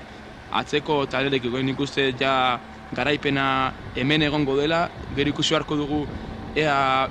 jeitxira eta gero nola daen beraien jarrera, ea begiraka azten diren edo hausart jokatu eta aurrera botatzen duten, eta hemen azkeneko malda hortan, izan duguna azkeneko malda gogorra hau burutzen ari dira ja bitxirendura hauek, eta horre, Marco Martinek bestearen kadentziari begira pixkanaka ere Total Energieseko txirenderak erritmo biziago bat jarri nahi dio Marcori, ea bakarrik joateko aukera duen, baina ikusten dugu, Marco oso indartsu platera handiarekin, eta ikusiko dugu, zein den gaurko garaia. Hablábamos, ¿no? Hace escasos momentos de la responsabilidad que deberían tomar, y vemos el grupo trasero que está muy cerca y les van a coger, ya que les decíamos que la responsabilidad debía caer de la mano de los corredores del Grupo AMA y del del Hagens Jayco, y vemos que los dos corredores que antes hemos visto tirando han atacado del gran grupo que comentábamos, que el grupo era demasiado grande para tener que cazar, y vemos que al final por individualidades, y vemos, este es uno de los favoritos, creemos que era el australiano William Holmes, y confirmamos, era el australiano, y vemos que no quiere perder la cabeza a la carrera, y van ahí a tratar de cazar a Marco Martin y al corredor francés del Total Energies. Veremos, ahora están afrontando la última rampa, la que decíamos que era la más exigente, y vemos el corredor de Grupama que no se achanta, que llega y que quiere poner su ley, quiere imponer su ley, su ritmo, y veremos si los corredores franceses y por supuesto el corredor de casa Marco Martín si es capaz de agarrarse a su rueda y por qué no desprenderse de él, aunque ahora mismo se me antoja difícil debido al gran nivel que está mostrando el corredor francés. Sí, vemos los cuatro corredores, y por detrás viene el corredor William Holmes y otro de la selección de Aquitán. Vemos a ver si consiguen empalmar, pero ya vemos, Marco Martin incluso les pillan los corredores tanto del Hagens, Berman, Jayco y del Grupama FDG, y sigue poniendo el ritmo, no se quiere achantar, y yo creo que también era para conseguir los puntos de la montaña. Ya Marco será, yo creo que el líder de la montaña, y veremos si mañana consigue mantenerlo, pero bueno, de momento hoy yo creo que va a tener que subir 2 veces al podium, tanto el primer vasco como ganador del premio de la montaña, y veremos si no es el ganador final de esta etapa de hoy. Eta ikusten dugu, Antxo eta Mandubiko gainera iritsi diren horretan, Marco Martin izan dugu tarteko mendisari hortan lehenengoa igarotzen, beraz, bai Gabirin eta bai Mandubi lehenengoa izan denez gaurko mendiko sarearen garaia bizkaitarra izango dela uste dugu, eta ikusiko dugu, orain, zein den lau txirindularoek duten jokabidea ea baten bat aldapa bera ausarta den eta probatzen duen, esan dugu, atxeratze gizagatxoa dela, nahiz eta errepidea egoera honean egon, azkenean baten bat nahiko traketxa baldin bada gurpila eta karrera irabazteko aukera galtzea du, eta ikusiko dugu, nik uste gaur lehen urtean bezala, talde txiki batera itxi zen esprinera, eta esprinean indartsuena denak irabaziko duela, baina azkeneko metro horietan ez duen inorrek erasoa jotzen edo atzera begiratzeagatik, atzetik beste txirrindulariren bat sartu eta William Holmes Australiarrak bai, gaurko etapako garaipena ez dute bere eramaten etxera. Bai, hala da, ikuste dugu atzeko tropel txiki hori oso gainean dutela, ez dute errenta handirik lortu eta ezin dira lokartu bestela atzetikan txirrindulari indartsuak sartu daitezke, William Holmes bezalako txirrindulari bat edo txirrindulari azkarren bat, esprina ona duena. Eta ikusi beharko dugu, Grupamako txirrindulari ikusi da dagoeneko aldapa bera oso ondo doala, eta hemen Nobelakitaneko beste txirrindulari bat oso azkar jeizten, eta ikusi beharko dugu gurpilan sartzen den edo talde honen aurrera pasa, eta beste pixkat ere ez dutzeko gokin sartzen den. Nik uste aurrera pasa beharko litzatekeela, pixkat ritmoa bizitu aldapa bera honetan, ze gaitasuna badu, ikusten delako tartea berak itxi duela, bebakarrik aldapa bera, eta ikusten da aurreneko lau txirrindulari hauek ez dutela jeitxera oso azkarra egin nahi eta atzetikan erritmoa biziagoa dela. Now we are seeing they are just facing the last downhill of today's stage, the downhill of Manduvia. It's a tricky downhill, it's not narrow at all, but it's quite with some sharp turns and it's a technical descent for sure. It has a lot of turns, it's right, left all the time, so they are not taking risks. As we are seeing, there was a rider of the Novella Aquitane which has come from the back group to the front of the race, and we'll see if he gets the attitude of trying again downhill, if he has confidence enough to try to go downhill. But we are seeing that they are not taking lots of risk, and we expect to have a finish on the sprint. We will see if they are not looking a lot each other once they finish the downhill, as they have like 2 kilometers until the finish line, and there's no time to relax. They cannot relax, because if they stop, they will enter from the back group riders like William Holmes, that is the main favorite to win the overall jersey, and they are giving opportunity to riders that they have get rid of them going uphill the Manduvia. We are now seeing that the rider of the Novella Aquitane is taking some risk. He has passed the rider of the Grupama FDG team, and we are seeing that both riders with Marco Martin are the ones that are taking some risk and want to make some difference on maintain the gap before they face the last 2 kilometers that are just winding terrain. Esan dugun bezala, Novella Aquitaneko txirrindularia lazerta burra iritsi eta ez dakikildu, berak hartu du ardura, aldapa bera lehen da bizi jarri eta bestei lepoa luzatu. Ikusten dugu Marco Martin eta Grupamako txirrindularia direla aldapa bera hoberen mantentzen direnak bere gurpila, baina ere arazoak dituzte mantentzeko. Azkenen, beroz, esan dugu bezala zigizagatxoa da jetxera hau, kurba asko ditu, eta ikusten dugu Novella Aquitanekoa aldapa gora ez da indartsuna izan, baina aldapa bera esan du, esan dugu aldapa bera Mandubik zer esan izango zuela, eta ikusten dugu hemen, 0-0 esan dugu, zezkeren Novella Aquitaneko txirrindularia bertan ari da bere karrera jokatzen, berak uste du igual esprinan ez dela indartsuna, orduan maldan bera jokatu behar du bere aukera, eta hortan dabil txirrindularia. Y vemos que el corredor que ha entrado desde el grupo detrás del equipo Novella Aquitane sigue tomando riesgos, se ve con mucha confianza para abajo y quiere tratar de desprenderse de algún miembro más. Vemos que ya ha dejado atrás al corredor holandés del equipo Hagen Berman Jacob, y veremos si es capaz de desprenderse de algún corredor más antes de afrontar los dos últimos kilómetros, que son llanos. Veremos si no tienen mucho tiempo, yo creo, que para mirarse y para relajarse, ya que si se relajan mucho les pueden entrar por detrás y pueden dar opción a corredores como William Holmes, que veíamos que estaban en ese segundo grupo relativamente cerca. Les darían una segunda vida de cara a la general que se va a disputar hoy y mañana,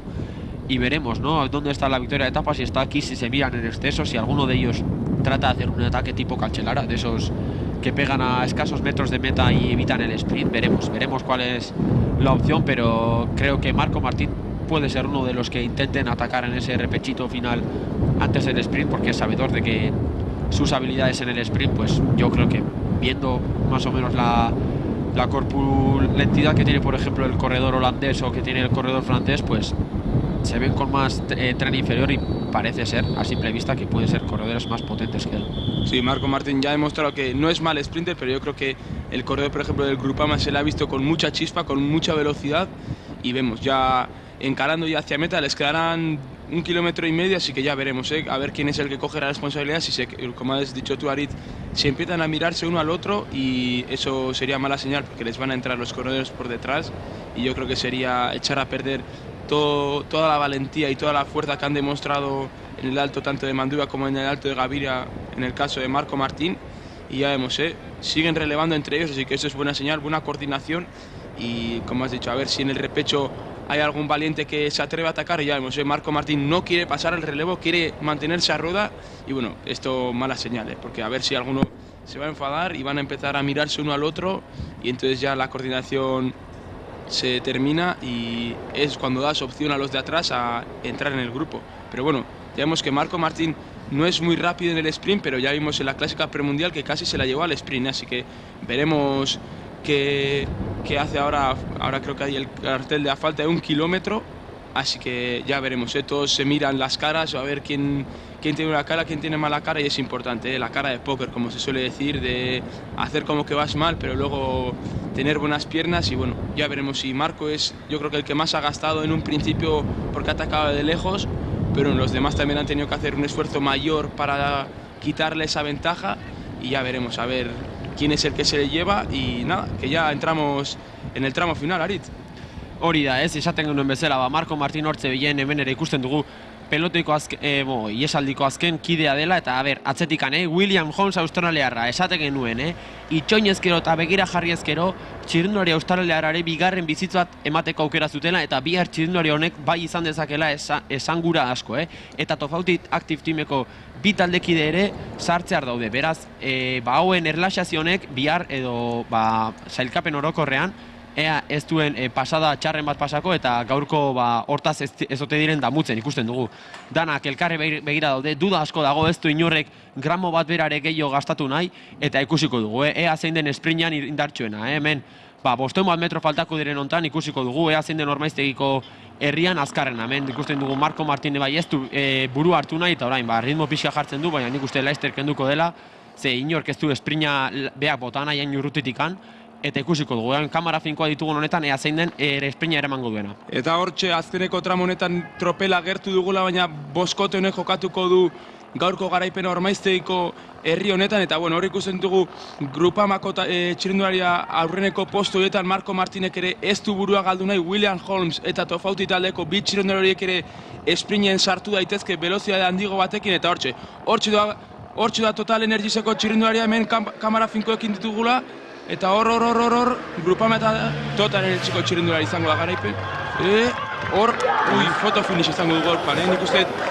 Total Energieseko eta Groupamako txirrindularen artean jokatu da gaurko garaipena, eta Marco Martín bertan, eta hemen Igor Iriarte eta Iker Villar bigarren talde honetan. Oso seinale ona euskal txirrindularientzat, eta bueno, hor ikusiko dugu Laster dugun zein den gaurko garaia, bi frantsesen artean geratuko da, ikusi dugu Total Energieskoak luze bota duela, baina Groupamakoak esan dudan bezala, txispa askokin ikusi da txirrindulari hori, eta esprina ea zeinek eraman duen, golpe riñon hori, famatuen golpe riñon hori, eta bukaerako zati hori, zein izan den gaurko garaia. Juezak lana izango dute gaurko. Y veíamos que ha lanzado el corredor del Team Total Energies, ha lanzado un poquito de lejos, puede ser que se haya arrepentido de hacer algunos metros de más de sprint, y veíamos que llegan a ese golpe riñón, como decía Ibai, a los últimos metros, y veremos, estamos a la espera de la confirmación de los jueces de quién es el ganador, pero a simple vista parecía que el corredor del Groupama FDJ Team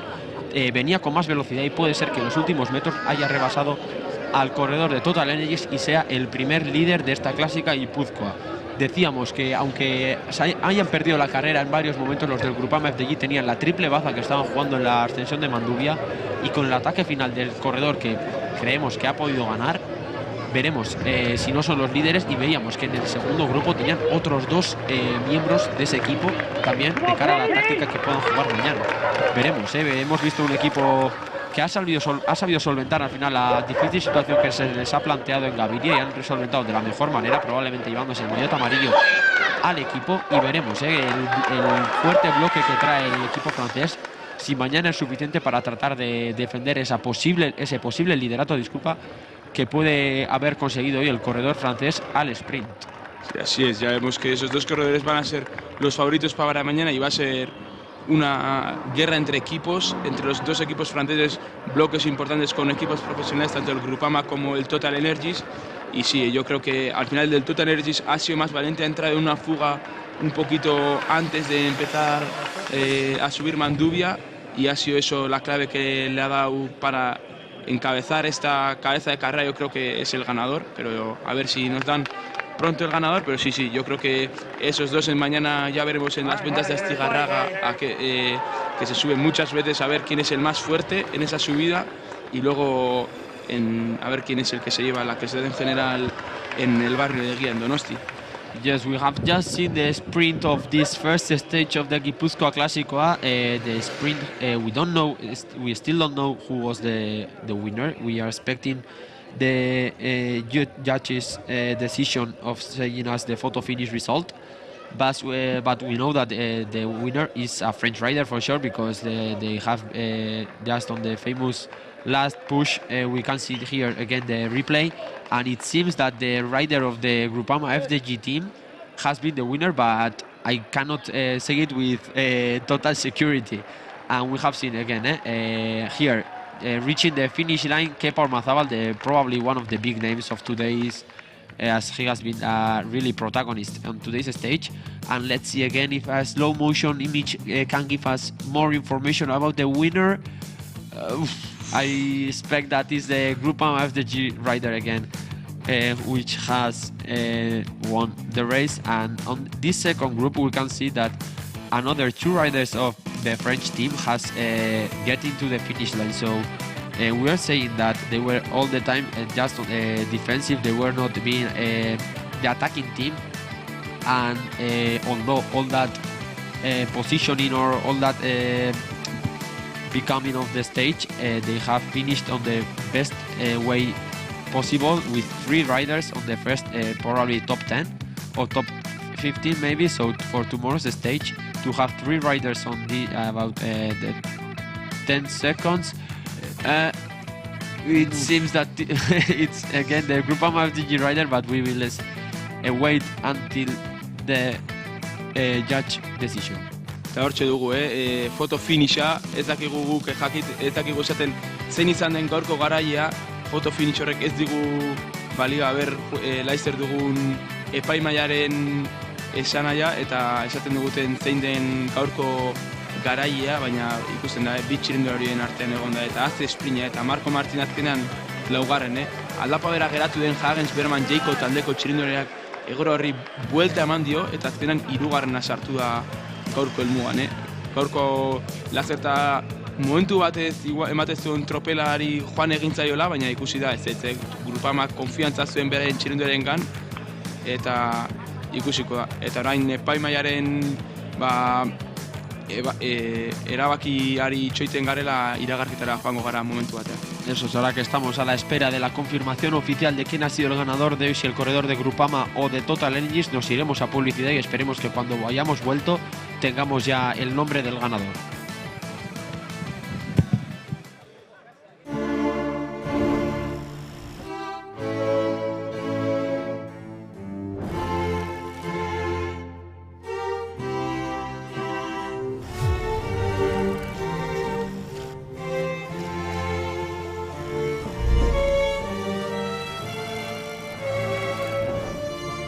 We're Basque.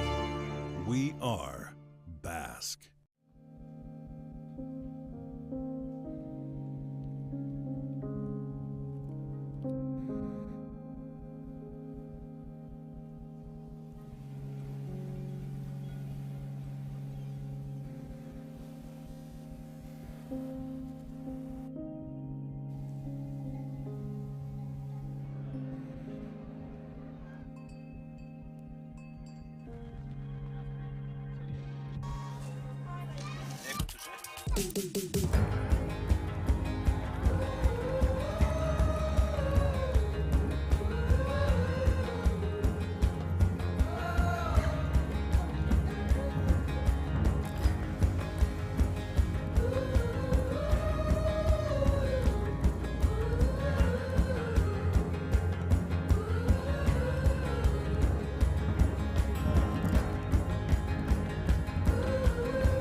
Ulman, ideia bakoitza errealitate bihurtu dadin lan egiten dugu. Enkofratu eta aldamio efiziente eta seguruagoekin.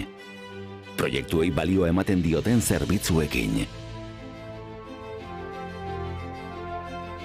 A través de nuestra tecnología y conocimiento, ofrecemos no solo un producto o servicio concreto, sino una solución integral para cada proyecto.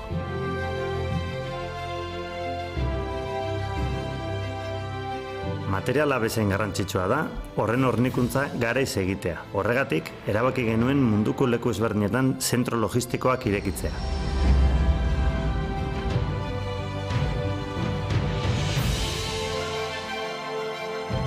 Na każdym etapie projektu mamy na uwadze satysfakcję klienta. Ulma pertsonak gara. Gure bezeroi beraien proiektuak gauzatzen laguntzeko gogor lan egiten dugun pertsonak. Beraien arrakasta, gure arrakasta da.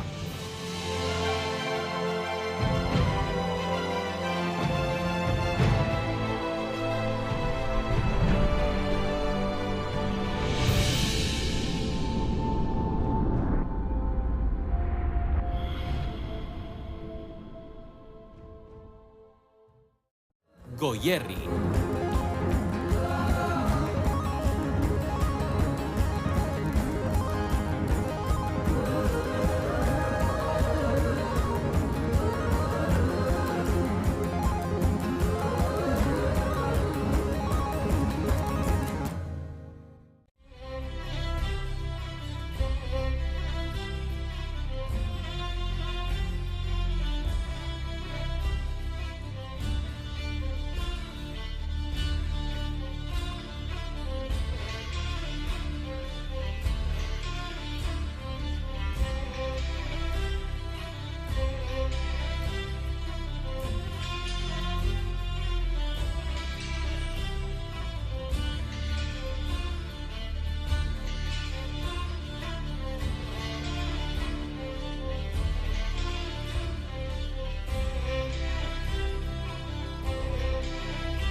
We're Basque.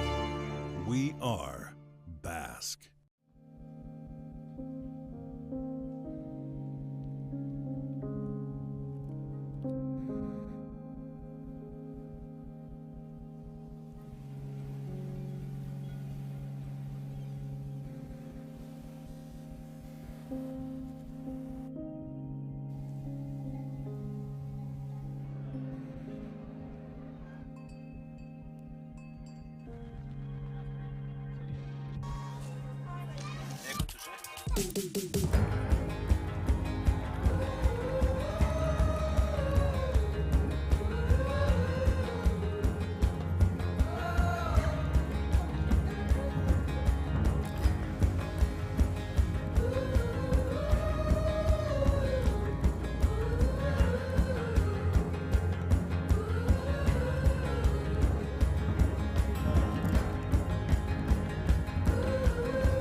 Ullman, ideia bakoitza errealitate bihurtu dadin lan egiten dugu. Enkofratu eta aldamio efiziente eta seguruagoekin.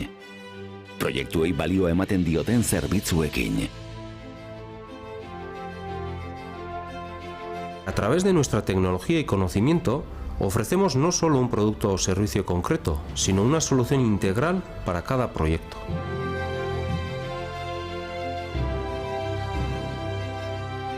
Materiala bezain garrantzitsua da, horren hornikuntza garaiz egitea. Horregatik, erabaki genuen munduko leku ezberdinetan zentro logistikoak irekitzea.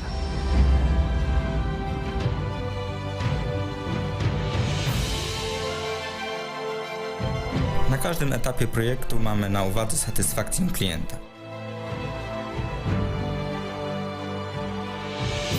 Ulma pertsonak gara. Gure bezeroi beraien proiektuak gauzatzen laguntzeko gogor lan egiten dugun pertsonak. Beraien arrakasta, gure arrakasta da.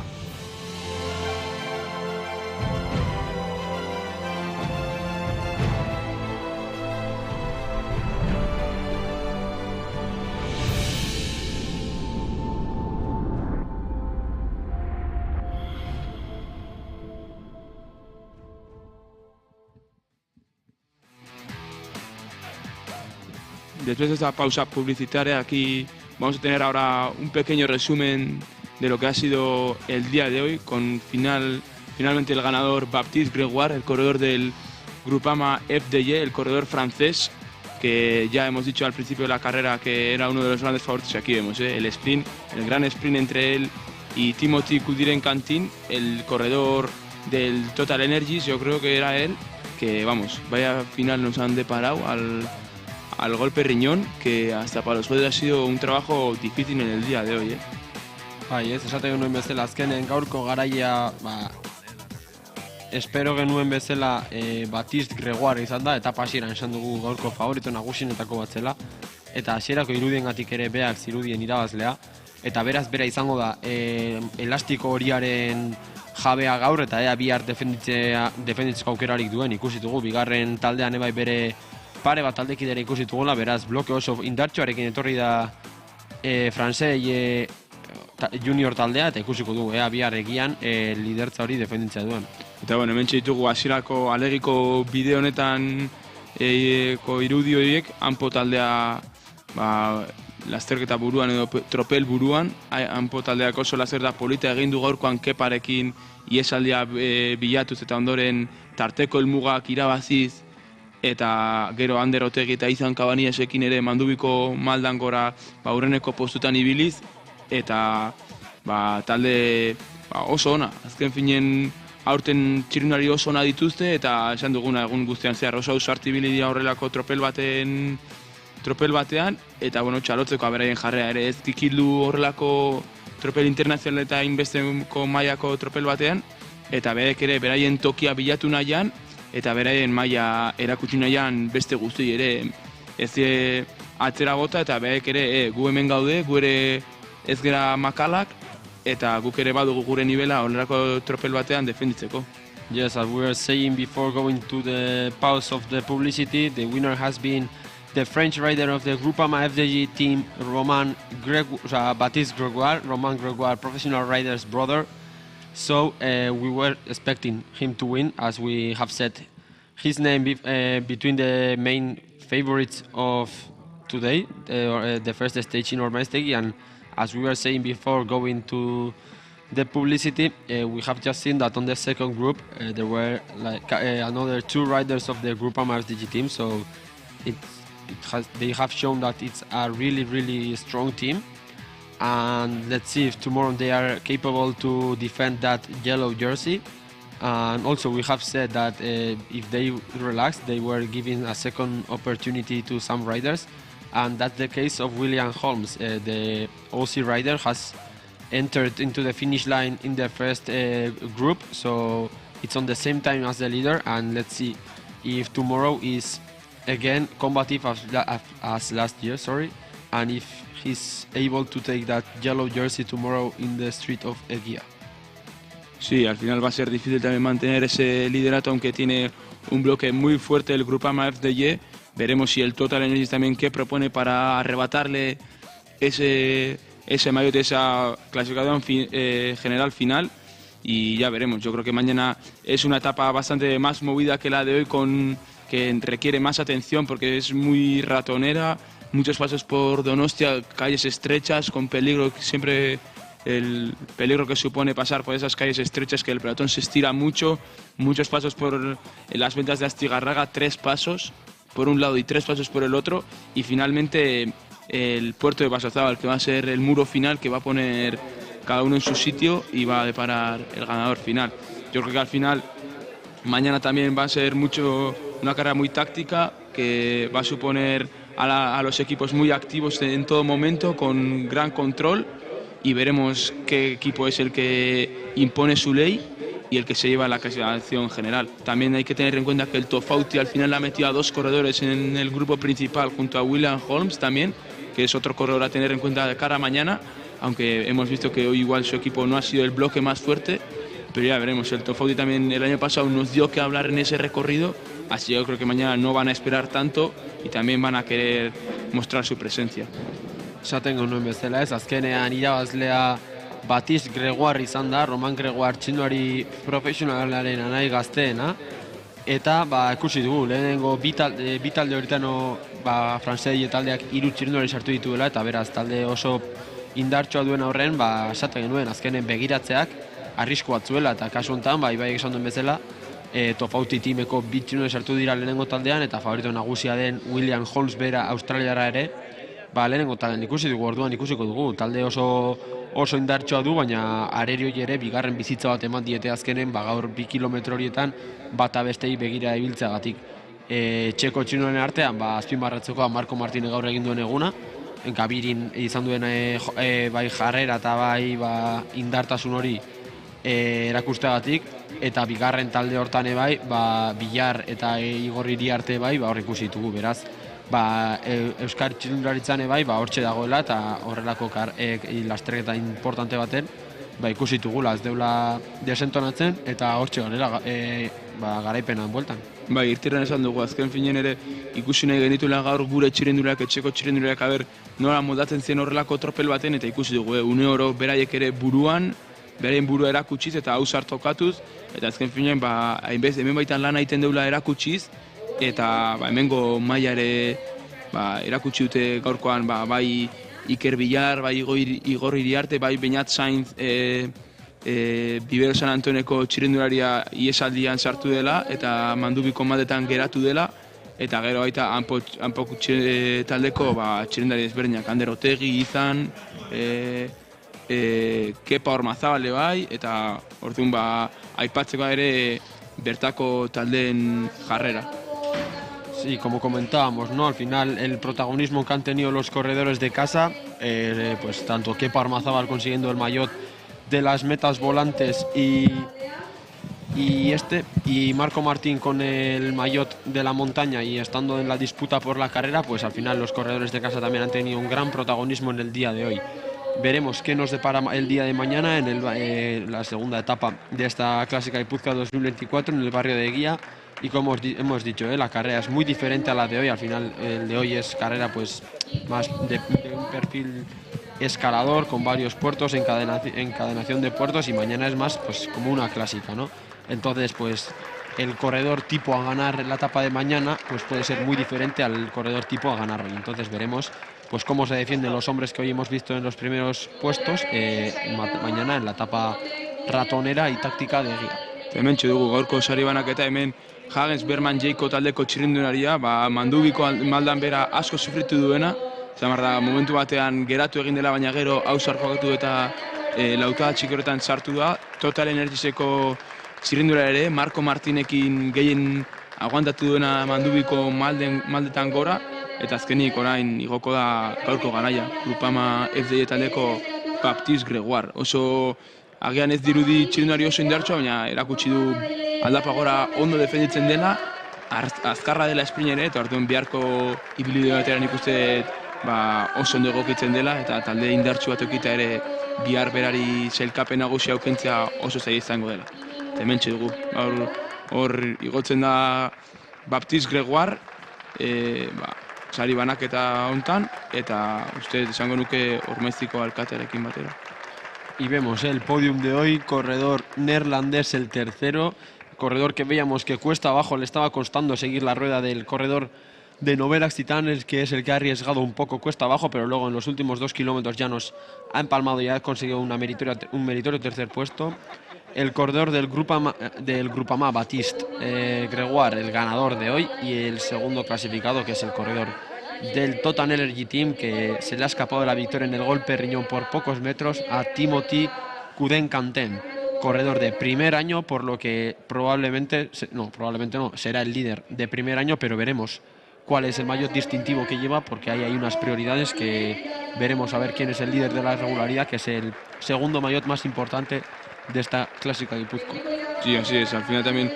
vemos que un corredor de primera también ha querido tener su presencia, y aquí vemos el corredor de Vizcaya, Marco Martín, claro, líder de la montaña. Hemos visto que ha puntuado en el alto de Liernia, en el alto de Gaviria y en el alto de Mandubia, en los últimos 2 siendo primero, y eso es lo que le conlleva pues a llevar este maillot mañana y intentar defender. Mañana va a tener difícil porque hay muchos pasos de montaña, exactamente 6, entonces va a ser difícil para él mantener este maillot, pero seguro que después de mostrar las piernas que ha enseñado hoy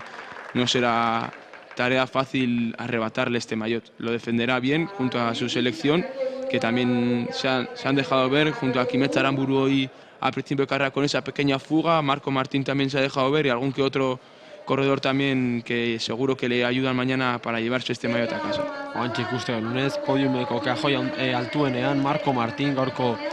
protagonista handienetako bat, hor Gavirin egin duen erasoa eta gero esprintan esaten genuen ez etzela bere indargune handiena, eta saiatu den arren ez da nahikoa izan irabazteko, eta hemen ikusten dugu nire ustez gaurko protagonista handiena, Kepa Ormazabal, Gabiriko Otsoa, eta hemen izan da, protagonismo handia izan du gizon honek, iesaldia hartu du, tarteko helmugetako 2 pasoak irazitu, beraz maillot hau tarteko helmugena izango dela pentsatzen dut, eta ikusten dugu hanpo etxeko txirrindularia, azkenen egin duen esfortzua eta gero saria duela, eta nik uste dut gustora egongo dela mutila. Santi Osoro, Gipuzkoako Federazioko presidenteak ematen dio garaipen hau eta maiota, eta hor ikusten dugu txirrindularia, nik uste dut gaurkoan goraipatzekoa dela bere jarrera, eta bere jarrera egun osoan zehar, eta ea bihar ere mantentzen duen maiota hau, mereziko zuen, biharko ondo errekuperatzen duen, eta ikusi beharkoa, bihar zailagoa izango da tarteko helmuga horiek irabaztea, baina seguru hanpo taldea gaurko jarrera berdinarekin atzetzen bada zerbait lortuko dutela. Hori da, ez azkenen maillot bat hemendik klasika honetatik eramatea gauza handia da edozein talderentzat, eta naiz eta bigarren mailako maillot bat izan, helburu handi bat izan daiteke hanpo taldearentzat, ikusi dugu gaur talde bezala ere oso ondo aritu direla, bai Alegiko lehenengo paso hortan talde bezala ibili direla hor tiraka, eta beraz, ikusiko dugu, bihar ere taldekidetasun hori demostratzen duten eta laguntzen dioten Kepa Ormazabali, maiot urdin hori bere ganatzen, ez? Hemen dugu beste maiot bat eraman duela gaurko garaiak Baptiste Gregoirek, ez dakitze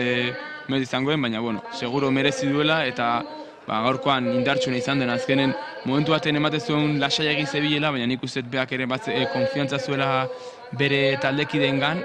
eta erakutsi dute talde indartsuna behaiek direla eta bihar ere hori erakutsiko dutela seguro nago. Bai, ez hau, erregulartasunaren maiota izango dela uste den nik, azkenen bigarren maiot garrantzitsuena zen gaurkoa, eta erregulartasuna, hori izaten dugun bezala, Batist Gregoire lidera, azkenen erregularren ere beha izan da, selkapen guztietan, beraz ikusiko dugu, bihar bi maiot hauek defenditzeko gaitasuna duen, azkenean kontrolpean egongo den taldea eta txinolari izango dira, eta ikusiko dugu bai William Holmes australiarrak edo Tofauti Team Actifeko txindulariak zer esaten duten, baita Total Energies taldeak, noski.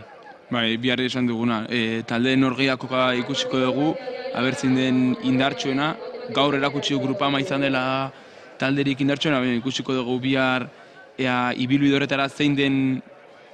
hoberen egokitzen dena, hoberen egokitzen den taldea, eta ze planteamendu egiten duten biharko egunari begira, nola errekuperatzen duten gaurko esfortzuaren ondoren, eta ikusi beharko dugu ere etxekoek bihar ere zer planteamendu egiten duten, eta zergatik ez Marco Martin edo bigarren taldean sartu diren Iriarte eta Biharrek zer esana ematen diguten. Politxe izango litzateke etxekoren bat hor garaipena eramaten ikusten, baina zaila ikusten dut nik egia esan gaur Baptiste Gregoirek erakutsin duen indarra ikusita gero. We will see now the podium. We have seen the first three riders of today's stage. The winner, Baptiste Gregoire, the rider of the Team Total Energies, the second in the overall classification, and the third one, the Dutch rider of William Berman Jacob. And we have seen also Marco Martin as the mountain leader jersey, and Kepa Ormazabal, the combative rider of today's stage and one of the main protagonists with the sprint jersey. We are now seeing the first Basque rider, which is Igor Iriarte. No, the first Gipuzkoan rider, sorry, I missed the shot. And is Igor Iriarte, the first Gipuzkoan rider, the rider of Limousine. And we are now seeing the president of Gipuzkoan Federation, Santi Osero, that has given the trophy. Hementxe dugu Igor Iriarte lehen Gipuzkoarren sari merezitako sari hori jasotzen gaurkoan Ormaiztegiko helmuga honetan. Eta bigarren talde txiki horretan sartu da segundu gutxi batzuetara, eta ikusiko guea bihar nola dabilen. Betidanik izan da Gipuzkoarrek indartsuenetariko urte guztian zer gaur agian Ander Otegirekin zuen norgehiako hori, baina ikusi dugu Ander Otegiri puntu txiki bat falta izan zaiola amaiera horretan Mandubin, eta Igor Iriarte izan da maiot honen garaia, eta bihar babesta tokatuko zaio maiot hori, elastiko berdearekin, eta ikusiko gu zer egiteko gai den. Igor Iriarte txirrindulari Maldangora oso ondo ibiltzen dena, horregatik gaur oso ondo defenditu da, baina ikusi beharko dugu biharko ibilbide batean nola ibiltzen den. Bihar kolokazio oso garrantzitsua da, eta ikusi beharko dugu nola doan. Eta hementxe dugu Total Energies taldeko Timothy Kudiren kantin, lehen urteko txirrindulari, eta hemen lehen urteko sailkatuaren maiota eta garaipena jasotzen, eta bihar elastiko arroxa hau eramango du, eta ikusiko gu, zein den gai berari maiota aukentzeko, nahiz eta nik uste hau bere izango dela. Sí, aquí vemos el corredor del Total Energies Timothy con el maillot del líder de primer año. Ha sido el corredor de primer año el que casi se ha llevado la victoria. Recordemos que se lo ha arrebatado Baptiste Gregoire en el golpe de riñón. Y veremos si mañana es capaz de defender este maillot rosa, que es el que llevará mañana en el barrio de Guía. Y veremos si hay algún corredor de primer año que es capaz de arrebatárselo, ya que hoy le hemos visto atento al ataque de Marco Martín en Gaviri, y luego en Mandubi también pues ha sido uno de los más fuertes, cuesta abajo, no le ha temblado el pulso cuando ha tenido que arriesgado, y en el sprint pues por poco se ha llevado la victoria. Sí, así es. Luego el corredor de Novela Quitán, que ha sido el más valiente cuesta abajo, igual le ha faltado un puntito en las últimas rampas de Manduvia, pero bueno, cuesta abajo ha tenido esa valentía de tirarse para conseguir esa victoria que al final no le ha salido bien, y aquí vemos el ganador de hoy y el mejor equipo para mí, el Groupama FDJ, aquí recibiendo el maillot de líder de la clasificación general y con ese elástico amarillo que defenderá mañana. Y aquí vemos el corredor Baptiste Gregoire del Groupama, el corredor francés, que ya seguro que este año nos da que hablar, viendo el palmarés que tiene su hermano, tanto en profesionales como en la categoría junior. Seguro que sigue sus pasos, sigue sus consejos y llegará a lo alto seguro este año. Ikusten dugu hemen gaurko irabazlea Baptiste Gregoire, hor maillot elastiko horiarekin, bihar elastiko horiarekin ikusiko dugu txirrindulari hau, eta ea defenditzeko gaiden bihar Egiako auzoan, lasterketa oso diferente izango da gaurkoa eta biharkoa, bai ibilbideagatik, bai egoerak, bai euripixat eman da, ez dakit euripixat ez zuten eman biharko, eta ikusiko dugu, biharko lasterketa erabat diferentea da gaurkoa, klasika modukoa, eta ikusiko dugu beak eta bere taldeak gaurko emaitza ona defenditzeko gaitasuna duen. Nik uste bihar esan duguna, bloke indartsua da eta defenditzeko zaila izango dute, ze biharko ibilbidek mugimendu asko egiteko aukera ematen dizute, baina nik uste gaitasuna izango Groupama FDJ bezalako talde batek, eta ikusiko dugu zer lortzen duten. Eta hor, bi txirrindulari gipuzkoar ikustek seinale ona, bat lehen gipuzkoarren elastikoarekin, baina ez da tarteko helmugako sailkapen nagusi hori irabazteak, Gipuzkoako federazioarentzat ere horrelako lasterketak organizatzean seinale ona, eta seguro motivazio ematen diela horrelako lasterketak antolatzen jarraitzea. Y vemos la foto del podium final con 5 portadores de maillot, ya que Baptiste Gregoire se lleva 2, y vemos que entre los 5 hay 3 corredores de casa, un vizcaíno y 2 guipuzcoanos, lo cual indica que para nada desentonamos en este tipo de carreras, que tenemos el nivel para poder afrontar estas carreras internacionales de gran nivel, y veremos mañana si somos capaces de defender estos maillots y por qué no tratar de asaltar alguno más. Eta hemen izango dugu gaurkoan izan dugun etapa guztien izan dako laburpeta pixka bat, eta hemen eguneko gauza mugimendu garrantzitsuena. Y aquí vemos las imágenes de hoy. Esto ha sido pues un pequeño resumen de la carrera de hoy, al final con gran protagonismo para Kepa Ormazábal y el corredor Caden Freire en la escapada inicial, luego el corredor de la selección de Vizcaya, Quimetz, que también ha intentado tener su papel de protagonista y llevarse algo, pero vemos aquí para mí uno de los grandes nombres de hoy, Kepa Ormazábal, ganador y líder de las metas volantes con el elástico azul, y muy combativo en todo el día de hoy, y además luego tampoco ha desentonado, ya que ha conseguido su puestito final en meta. Y vemos aquí el primer paso de Lierni, con Kepa Ormazábal comandando, y veíamos ahí también de Lierni pues hacía el primer paso de las metas volantes, aquí la que ha sido la meta de hoy, Ormaiztegi, y esta ha sido pues uno de los grandes movimientos del día de hoy, con la escapada de 6 hombres en el segundo paso de Lierni, y veíamos que este movimiento al final ha dado mucho que hablar, ha provocado mucha tensión atrás, y eso ha provocado pues al final que cuando ha llegado el momento de empezar las subidas importantes de hoy en Gaviri o en Mandubi, uno de los favoritos de hoy, como ha sido Marco Martín, haya tenido que actuar y pegar un ataque para secar y quitar la diferencia, porque veían que se les iba la carrera. Hemen ikusten dugu gaurko eguneko laburpen txiki bat, ikusten genuen etapa hasieran, hor ikusi ditugu iesaldian bai Kepa Ormazábal, bai Caden Freire, eguneko lehen iesaldiko parte izan diren bitxirundulariak, gero baita Quimetz, Bizkaiko selekzioko kidea horre saiatu dela, eta hemen ikusten genuen seikote horrek izan duen garrantzia gaurko hontan, azkenean gero beste 5 txirrindulari atzetik joan dira, eta hau izan da gaurko mugimendu handienetako bat, Marco Martín lehenengo pertsonan hartu peloterik alde egin ikusi zer tarte ireki duen beak bakar-bakarren momentu batean, eta iesaldia botatzea erabaki du. Hemen ikusten nuen pelotoia eta hemen sartzezkiku dudak. Marko Martinekin dako mugimendua ez ote zen goiztarregia edo indartxo ote zioan, eta atzetikan ikusten nuen Grupamak etzuela protagonismo hondirik hartzen odolotz hori izan dutela, eta azkenean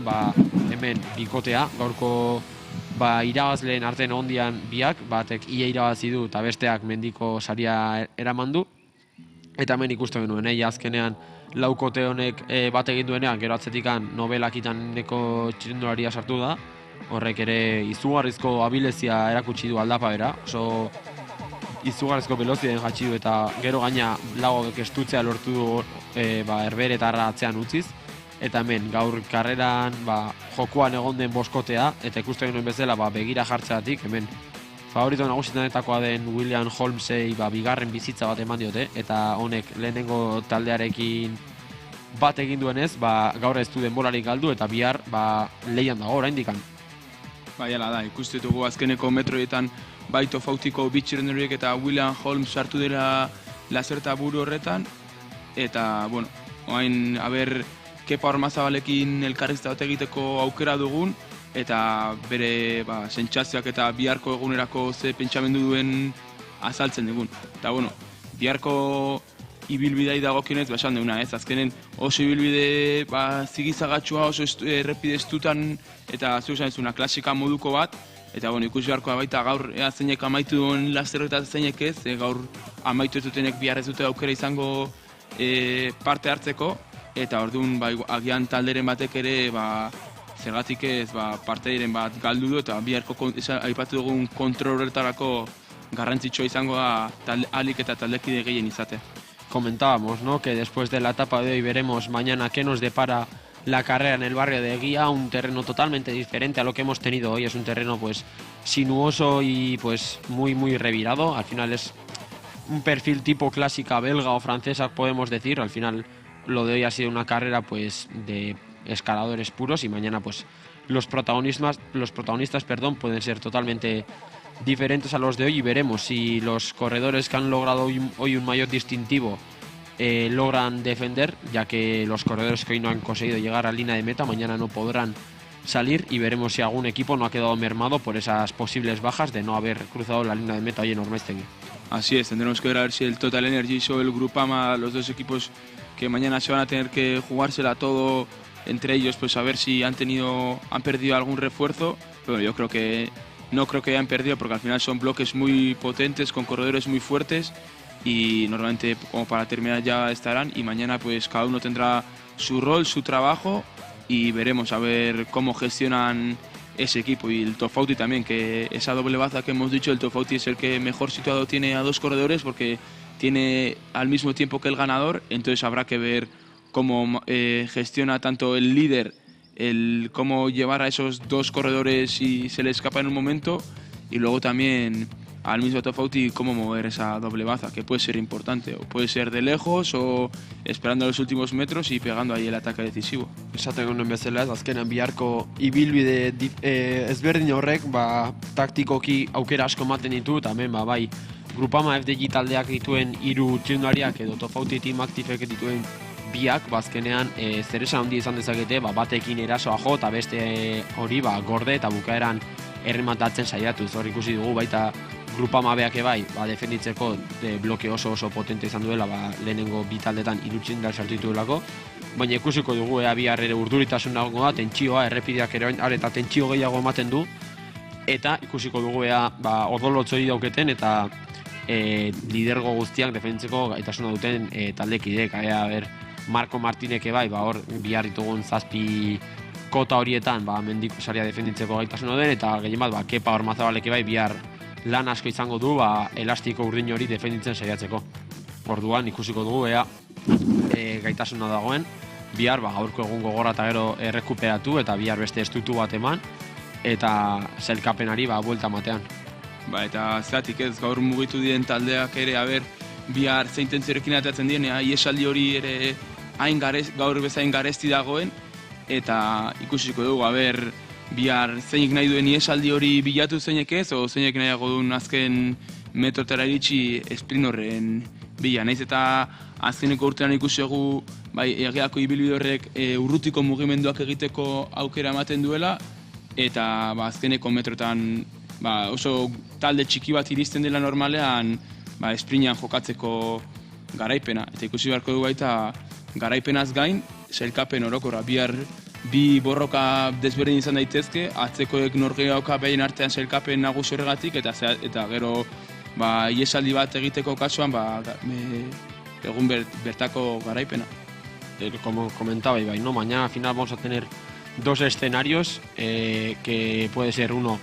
el ganador de etapa y otro ganador de la general, y tenemos aquí uno de los protagonistas del día, a Kepa Ormazábal, que le vamos a hacer una entrevista a ver cuáles han sido sus sensaciones. Egunon, Kepa. Egunon. Ze mutz ikusi gaurko egune? Bueno, gaur egun azkarra izan da, gorra, hasieratio erritmo bizikin jungana, pelotoi potente baten korritu dugu eta gustua indako lanakin. Errepidek ezautzen itun hemen ondokoa izan da, ze eskau dizue gaur Jon Anderrek karrean ikusi dugu alegin hor aurren sartu zatela, gero hori iesaldi nontzeala, ze esan dizue? Bueno, gure plana aurren sartzea zen birajen, eta lehenengo zati hortan bagenekikun karrera oso azkarra izango zela, etzuela utziko bola eta hola aldiken, baina biraje hori aprobetxauz talden launtzakin lortu aurrea aitea, beste txirrindulari batekin, eta gero indartxu senditu naiz, eta aurre aite horretan mantendu dugu denbora 50 bat segundu ingurun, eta guztua, gero Lierninean honakin senditu naiz, eta aurren, hortxe. Horren batezun Liernin pelotoiak harrapo hartzizula, baina berriz aldein dezu, eta horregatik daukezuen jantzita daukezuen elastiko urdinoi ez? Begiz jota genduken elastiko batzan, azkenen olako pelotoi baten aurren zaie izaten da generaleko postu horietan lehiatzea, eta guk beste espektatiba batzutatik beste helburu batzuk bilau ditu eta baita lorture, baina esatekoa Liernin hor behin jetxita harrapa bendigula lehenengo talde reduzitu horrek, 20 txirrindulari inguruka, eta gero ikusten un geldialdi handie zeola, eta behize arrankaudet jakinda 10 kilometro falta ziela meta holandetako, eta ikusten nintzen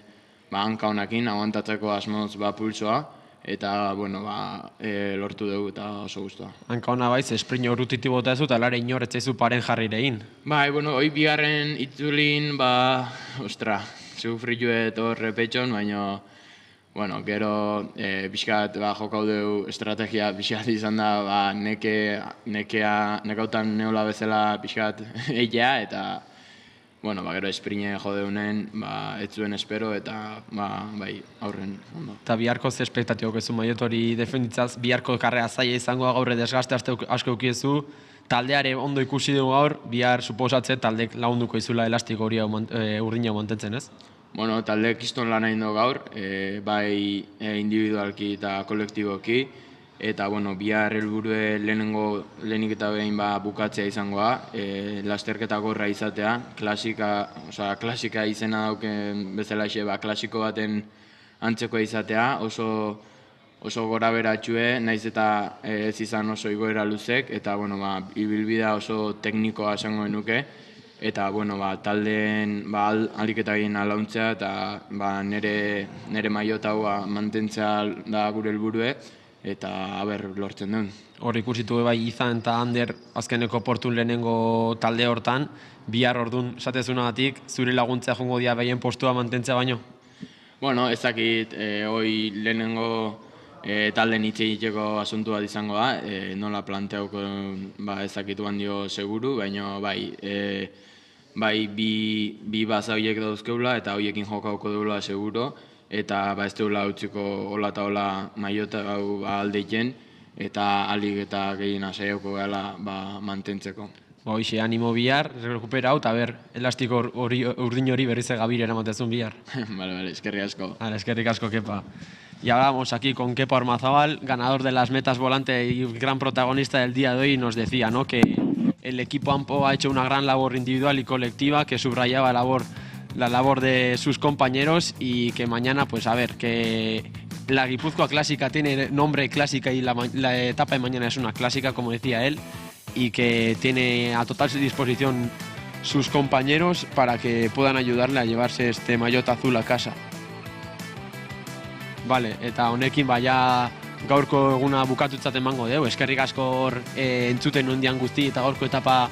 jarraitu dezuen guzti eta bihar egian gehiago eta hobeto. Hala, bihar ikusiko dugu elkar eta espero gustatzea retransmisioa eta harina izatea. Eso es, hasta mañana.